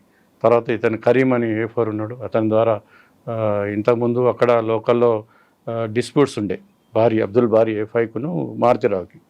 ఆ డిస్ప్యూట్స్ మారుతిరావుని బెదిరించి కొట్టడం జరిగింది అబ్దుల్ బారీ. అతని మీద FIR కూడా అయింది. ఇతను ఇక్కడ రౌడీ షీటర్ కూడా. కాబట్టి ఈ అబ్దుల్ బారీ అప్పుడు ఈ విషయం చేసినప్పుడు కరీమే పంచాయతీ చేసినారు వాళ్ళు అక్కడ కోర్టులో. కాబట్టి మళ్ళీ కరీంని సంప్రదించి భారీ ద్వారా అస్గర్ ద్వారా ఇవన్నీ కూడా అంటే కుట్రలో తర్వాత శివ, తర్వాత వాళ్ళ తమ్ముడు, ఇక్కడ ఇంకొక డ్రైవర్ నజీమ్ అని వీళ్ళందరూ కూడా ఒక దగ్గర కూర్చొని ఒక కుట్ర ఏ విధంగా దీన్ని అమలు పరచాలనేది వాళ్ళందరూ కూడా కనుక్కోవడం జరిగింది. తర్వాత ప్రిపరేషన్ అంటే భూమి అమ్మటం జరిగింది, డబ్బులు సంపాదించుకోవడం జరిగింది, అక్కడ పోయి ఇవ్వటం జరిగింది. తర్వాత A2 శర్మని భారీ అక్కడ జైల్లో ఉన్నప్పుడు రాజమండ్రి జైల్లో వీళ్ళిద్దరు ఉన్నారు. అబ్దుల్ బారీను ఒక కేసులో అరెస్ట్ అయినాడు. తర్వాత ఇదే శర్మ అక్కడ డెకాటీ కేసులో అరెస్ట్ అయ్యి జైల్లో ఉన్నాడు, A2 శర్మ. వీళ్ళు సందర్భంలో వాళ్ళకి పరిచయాలు ఏర్పడ్డాయి. అది కూడా మేము ఎవిడెన్స్ తీసుకున్నాం. జైల్లో ఇద్దరు కలిసినప్పుడు అక్కడ జైలర్ ద్వారా సర్టిఫికేట్ కూడా తీసుకోవడం జరిగింది, అంటే లింకప్ చేయడానికి. అతన్ని అంటే ఇది ప్రిపరేషన్ అంట, అతన్ని పిలిపేయడం ప్రిపరేషన్ అంటారు దీన్ని. అతన్ని వీళ్ళు ఇక్కడికి పిలుచుకోవడం, హైదరాబాద్ పిలుచుకోవడం, అతనికి రూమ్ ఇచ్చి A2 శర్మకి రూమ్ ఇచ్చి తర్వాత అతనికి ఇల్లు చూపెట్టడం, ఇవన్నీ వాళ్ళు నేరాన్ని ప్రిపరేషన్ చేసుకుంటారు. తర్వాత ఎగ్జిక్యూషన్ అఫెన్స్ కమెంట్ చేయడం, అంటే తర్వాత ఇతనికి ఆ ఇండ్లు చూపెట్టడం, వీళ్ళందరూ పోయి రెక్కీ చేయడం, 2-3 సార్లు అటెంప్ట్ చేయడం, అవన్నీ కూడా వాళ్ళు ఇది కావటం, ఇవన్నీ కూడా జరిగింది. తర్వాత ఎగ్జిక్యూషన్ లాస్ట్కి అటెంప్ట్ చేయడం, అతన్ని జ్యోతి హాస్పిటల్లో చంపడం, ఇవన్నీ కూడా ముందు మనం ఒక నేరం జరిగినప్పుడు ఇవన్నీ కూడా ప్రూవ్ చేయాల్సి ఉంటుంది. ఫస్ట్ మోటివ్ ఉంటుంది, తర్వాత కాన్స్పిరెన్సీ కుట్ర, ప్రిపరేషన్ ఉంటుంది, తర్వాత మన ఎగ్జిక్యూషన్ ఉంటుంది. ఇవన్నీ కూడా ఒకటి తర్వాత ఒక దారంలో ప్రతి ఎవిడెన్స్ మనం కోర్టు ముందు ప్రొడ్యూస్ చేయాలి. ఎక్కడ కూడా ఇది ఒక దండలో మనం దారాలు ఏ విధంగా చేస్తామో లింకు మీరు చైన్ చూస్తూ ఉంటారు, ఒకటి తెగిపోతే లింక్ అంతా పోతుంది. లింక్ అనేది తప్పదు. ఇంత పెద్ద క్రైమ్లో లింక్ తప్పకుండా చేయాలంటే దీంట్లో మనం ఓరల్ ఎవిడెన్స్ అంటే మనం సాక్ష్యాలు, ఐ విట్నెస్, సర్కమ్స్టెన్సెస్, అంటే ఈ నేరం జరగడానికి అదర్ విట్నెసెస్ కూడా. ఇప్పుడు జ్యోతి హాస్పిటల్లో జ్యోతి డాక్టర్ తోటి ఫోన్లో మాట్లాడడం, వీళ్ళకి చెప్పడం, ఇవన్నీ అంటే అదర్ సర్కమ్స్టెన్సెస్. తర్వాత హాస్పిటల్కి వస్తున్న విషయం ఎవరి ద్వారా తెలిసింది? ఇతను ఫ్యామిలీ డాక్టర్ జ్యోతి, మారుతిరావు జ్యోతి డాక్టర్ తోటి కాంటాక్ట్లోనే ఉన్నాడు. కాబట్టి లీక్ చేయడం అంటే అమ్మాయికి అమృతతో మాట్లాడి, ఫ్యామిలీ డాక్టర్ కాబట్టి ఇదే హాస్పిటల్లో పుట్టింది అమృత, జ్యోతి హాస్పిటల్ సీనియర్ డాక్టర్ జ్యోతి. నిన్ను రిక్వెస్ట్ చేస్తూ ఉన్నాడు, నువ్వు మాట్లాడి అమ్మాయిని కడుపు తీయించుకోమని చెప్పాలా, పిల్లలు పుట్టకుండా చేయాలా అనేది చెప్పింది. కానీ డాక్టర్ గారు దానికి ఏం ఒప్పుకోలే. ఆమెకి అమృత ఒప్పుకుందే నేనేం చేయలేను అని కూడా ఆమె దాట వేసింది. జ్యోతి డాక్టర్ కూడా కోర్టులో సాక్షి. కరెక్టే. ఆ రోజు వాళ్ళిద్దరు వస్తారు విషయం ఎవరి ద్వారా తెలిసింది? వీళ్ళే. అమ్మాయి రెగ్యులర్గా చెకప్కు వస్తూనే ఉన్నారు, మదరు మాట్లాడుతూనే ఉంది ఫోన్లో. ఇతను కూడా ఇంట్లోనే ఉంటాడు కాబట్టి ఇతను కూడా ఇంటనే ఉన్నాడు. ఆ సమాచారాన్ని మారుతిరావు అస్గర్కి చేరవేశాడు. అస్గర్ తర్వాత శర్మ, వీళ్ళు అక్కడికి వచ్చి డాక్టర్ ద్వారా రాలేదు బయటికి. డాక్టర్ తోటి వీళ్ళు మాట్లాడారు, అంతేగాని ఆమె ప్రత్యేకంగా చెప్పలేదు వస్తుంది ఇట్లా పోతుంది అని. కదా వాళ్ళు వచ్చినప్పుడు ట్రీట్మెంట్ తీసుకుంటుంది, ఏ ట్రీట్మెంట్ తీసుకుంటుంది అనేది వీళ్ళకి ఫ్యామిలీ డాక్టర్ కాబట్టి ఆమెకి వీళ్ళ మాలిఫైడ్ ఇంటెన్షన్ కూడా తెలియదు, వీళ్ళ కాన్స్పిరెన్సీ తెలియదు కాబట్టి చెప్తా ఉన్నది ఏం జరుగుతుంది అనేది. తర్వాత దీంట్లో ఓరల్ ఎవిడెన్స్, డాక్యుమెంటరీ ఎవిడెన్స్, ఇవన్నీ మేము కలెక్ట్ చేయడం జరిగింది. డాక్యుమెంటరీ ఎవిడెన్స్ అంటే ఈ భూమి అమ్మినప్పుడు తర్వాత అతను కాగితాలు రాసుకోవడం, వీళ్ళంతా అక్కడ ఒక దగ్గర చదువుకున్నట్టు సర్టిఫికేట్స్, తర్వాత వీళ్ళు హైదరాబాద్లో ఉన్నప్పుడు ఇవన్నీ కూడా డాక్యుమెంటరీ ఎవిడెన్స్. తర్వాత మనకి టెక్నికల్ ఎవిడెన్స్ ఉంటుంది. టెక్నికల్గా మనకి మీకు చెప్పకూడదు టెక్నికల్ ఎవిడెన్స్. తర్వాత సైంటిఫిక్ ఎవిడెన్స్. ఈ టెక్నికల్ ఎవిడెన్స్ని మనం ఎఫ్ఎస్ఎల్ పంపినప్పుడు ఎఫ్ఎస్ఎల్ అధికారులు కూడా చాలా పాత్ర దీంట్లో పోషించారు. అసలు ఎఫ్ఎస్ఎల్ అధికారులు లేదే కేసు ముందుకే సాగదు. వాళ్ళు దీన్ని మొత్తాన్ని కూడా ఎంతో కూలంకషంగా దాన్ని చూసి డేటా అంతా అనాలిసిస్ చేసి మాకు రిపోర్ట్ ఇవ్వడం జరిగింది. ఇవన్నీ కూడా మేము దాదాపుగా 1600 పేజీల ఛార్జ్షీట్ తయారైంది మా దాంట్లో. ఇది పెద్దది. తర్వాత దీంట్లో మళ్ళీ అడ్వకేట్స్ కూడా పెద్ద అడ్వకేట్స్ నేను కోర్టు ఎవిడెన్స్ ఇవ్వడానికి పోయినప్పుడు 6 రోజులు 7 రోజులు నన్ను వాళ్ళు క్రాస్ ఎగ్జామిన్ చేసినారు. ఒక కేసులో ఒక విట్నెస్ని 7 రోజులు చేయడం అనేది ప్రతి ఒక్క ఎక్యూజ్ తరపున ఒక లాయరు, A2 తరపున ఒక లాయరు, A3 తరపున ఒక లాయరు, ఇవన్నీ కూడా పేరు మోసిన హైదరాబాద్ నుంచి వచ్చి SC/ST కోర్టులో చేసినారు. మేము ఆల్రెడీ దీంట్లో ఇన్వెస్టిగేషన్ ఆఫీసర్ కాబట్టి నాకు మొత్తము దీని మీద నాలెడ్జ్ ఉంది, ప్రిపేర్ చేసినాం కాబట్టి అన్నిటిని కూడా నేను ఒక నెల రోజులు నేను కూడా చదువుకోవడం జరిగింది. చదువుకొని దాని మీద PP గారు ఉన్నారు, నరసింహ గారు, చాలా అతను కూడా వామపక్ష భావాలు ఉన్న వ్యక్తి. గతంలో ఆయన కూడా భయపడని వ్యక్తి. మేము కూడా బాలస్వామిని సెలెక్ట్ చేసుకోమని చెప్పడం జరిగింది. అతను కూడా ఇతన్ని సెలెక్ట్ చేసుకున్నాడు. చాలామంది నరసింహ ఉంటేనే దీన్ని అంటే లాయర్ని కూడా బెదిరించేటువంటి దీంట్లో మనకి ISI తీవ్రవాదులు ఉన్నారు. దీంట్లో ఇది రకరకాల వాళ్ళు ఇన్వాల్వ్ అయి ఉన్నారు కేసులో. ఒక్కటే రకంగా లేదు ఇది. ఒక రకంగా డబ్బులు ఉన్న 100 కోట్లు ఉన్న నేరస్తులు ఉన్నారు దీంట్లో. తర్వాత హైర్ మర్డర్స్ ఉన్నారు బీహార్ వాళ్ళు. తర్వాత ISI తీవ్రవాదులు ఉన్నారు. ఇంతమంది దీంట్లో ఉన్నారు కాబట్టి అది చిన్న విషయం కేసు కాదు కాబట్టి మంచి PP ఉండాలి. PPని కూడా వాళ్ళు ప్రలోభపెట్టే అవకాశం ఉంది. విట్నెస్ ఎంత పెట్టారండి? దాదాపుగా 101 విట్నెస్ మేము ఎగ్జామిన్. ఎవరు కూడా ఎక్కడ తప్పు చెప్పలేదా? దాదాపుగా ఎవరు కూడా ఒకవేళ చెప్పిన వర్షన్ ఇంకో దాన్ని లింకప్ లేకుండా లేదు. అందరికీ లింకప్ ఉన్నది. ప్రతి ఒక్క అదే కదా PP గారు కోర్టులో చేసే పని. PP గారిది ఒకళ్ళు LW1, LW2, LW3 వాళ్ళందరూ కూడా విట్నెస్లు. వాళ్ళు చెప్పింది LW1 ఏం చెప్పిన 2కి చెప్పాలి, 2 ఏం చెప్పింది 3కి చెప్పాలి. వాళ్ళు బ్రీఫ్ చేయాలి, బ్రీఫ్ చేసి కోర్టు ముందు ప్రొడ్యూస్ చేయాలి. చాలా పెద్ద పాత్ర ఉంటుంది ఇది PP గారిది. ఇప్పుడు ఇందులో మీరు కరెక్ట్ ప్రొసీజర్ ప్రకారం వచ్చారు కాబట్టి కన్విక్షన్ వచ్చింది. అదే చెప్పారు కదా. ఇప్పుడు అందులో బాలస్వామి ఆయన SC అంటారు కొంతమంది, మీరు కొంతమంది కాదని అంటున్నారు. వాళ్ళు బై బర్త్ SC మాల, అది దాంట్లో ఎటువంటి సందేహం లేదు. క్రిస్టియన్స్ ప్రకారం తర్వాత ఇప్పుడు క్రిస్టియన్స్ అంటే ఇప్పుడు నేను మా ఇంట్లో కూడా యేసుప్రభు ఉంటారు. మీ ఇంట్లో కూడా ఉన్నారో లేదు తెలియదు. అల్లా కూడా ఫోటో కూడా ఉంటుంది, పెట్టుకుంటాం. అంత మాత్రాన నేను హిందూ కాకుండా పోను, ఆయన క్యాస్ట్ కాకుండా పోరు. ఇది ప్రణయ్ని సాంప్రదాయ ప్రకారం చేశారు అని కొంతమంది వాదిస్తుంటారు. అదే తప్పది. క్లియర్గా చెప్పాడు కదండి. చెప్పారు వాళ్ళు. ఎవరైనా చెప్పవచ్చు, ఎవరైనా సాక్షి అది నిలవాలి కదా. దాన్ని కోర్టు విశ్వసించాలి కదా. విశ్వసించలేదు కదా, కోర్టు విశ్వసించలేదు కాబట్టి వాళ్ళు ఎవరైతే డిఫెన్స్ విట్నెస్ అంటారు వాటిని, ఆ డిఫెన్స్ విట్నెస్ వీగిపోయింది. అంటే ప్రణయ్ విషయంలో బై బర్త్ మీరు SC అని చెప్తున్నారు కాబట్టి ఆ క్యాస్ట్ సర్టిఫికేట్ కూడా వచ్చిందా? మేము ఫస్ట్ క్యాస్ట్ సర్టిఫికేట్ తీసుకున్నాం తహసీల్దార్ తోటి. అతను కూడా తహసీల్దార్ కూడా ఒక అధికారి, అతను ఉట్టిగా ఇవ్వడు. దాని మీద ఎంక్వైరీ చేసి మొత్తం తీసుకొని ఇస్తారు. అతను ఉద్యోగాన్ని ఎందుకు పోగొట్టుకుంటాడు? పోలీసు ఉద్యోగం అనేది దేవుడు ఇచ్చిన వరం అంటున్నారు శ్రీనివాస్ గారు. ఆయన చెప్తుంకా నిజంగానే దేవుడు ఇచ్చిన వరమే. ఎందుకంటే మనిషి బతకాలంటే ఏదో ఉద్యోగం చేయాలి కాబట్టి ఏదో గవర్నమెంట్ జాబ్ చేస్తే ఆ మనిషికి పూట గడిచిపోతుంది. కానీ ప్రజలకు సేవ చేయాలంటే the best platform police department.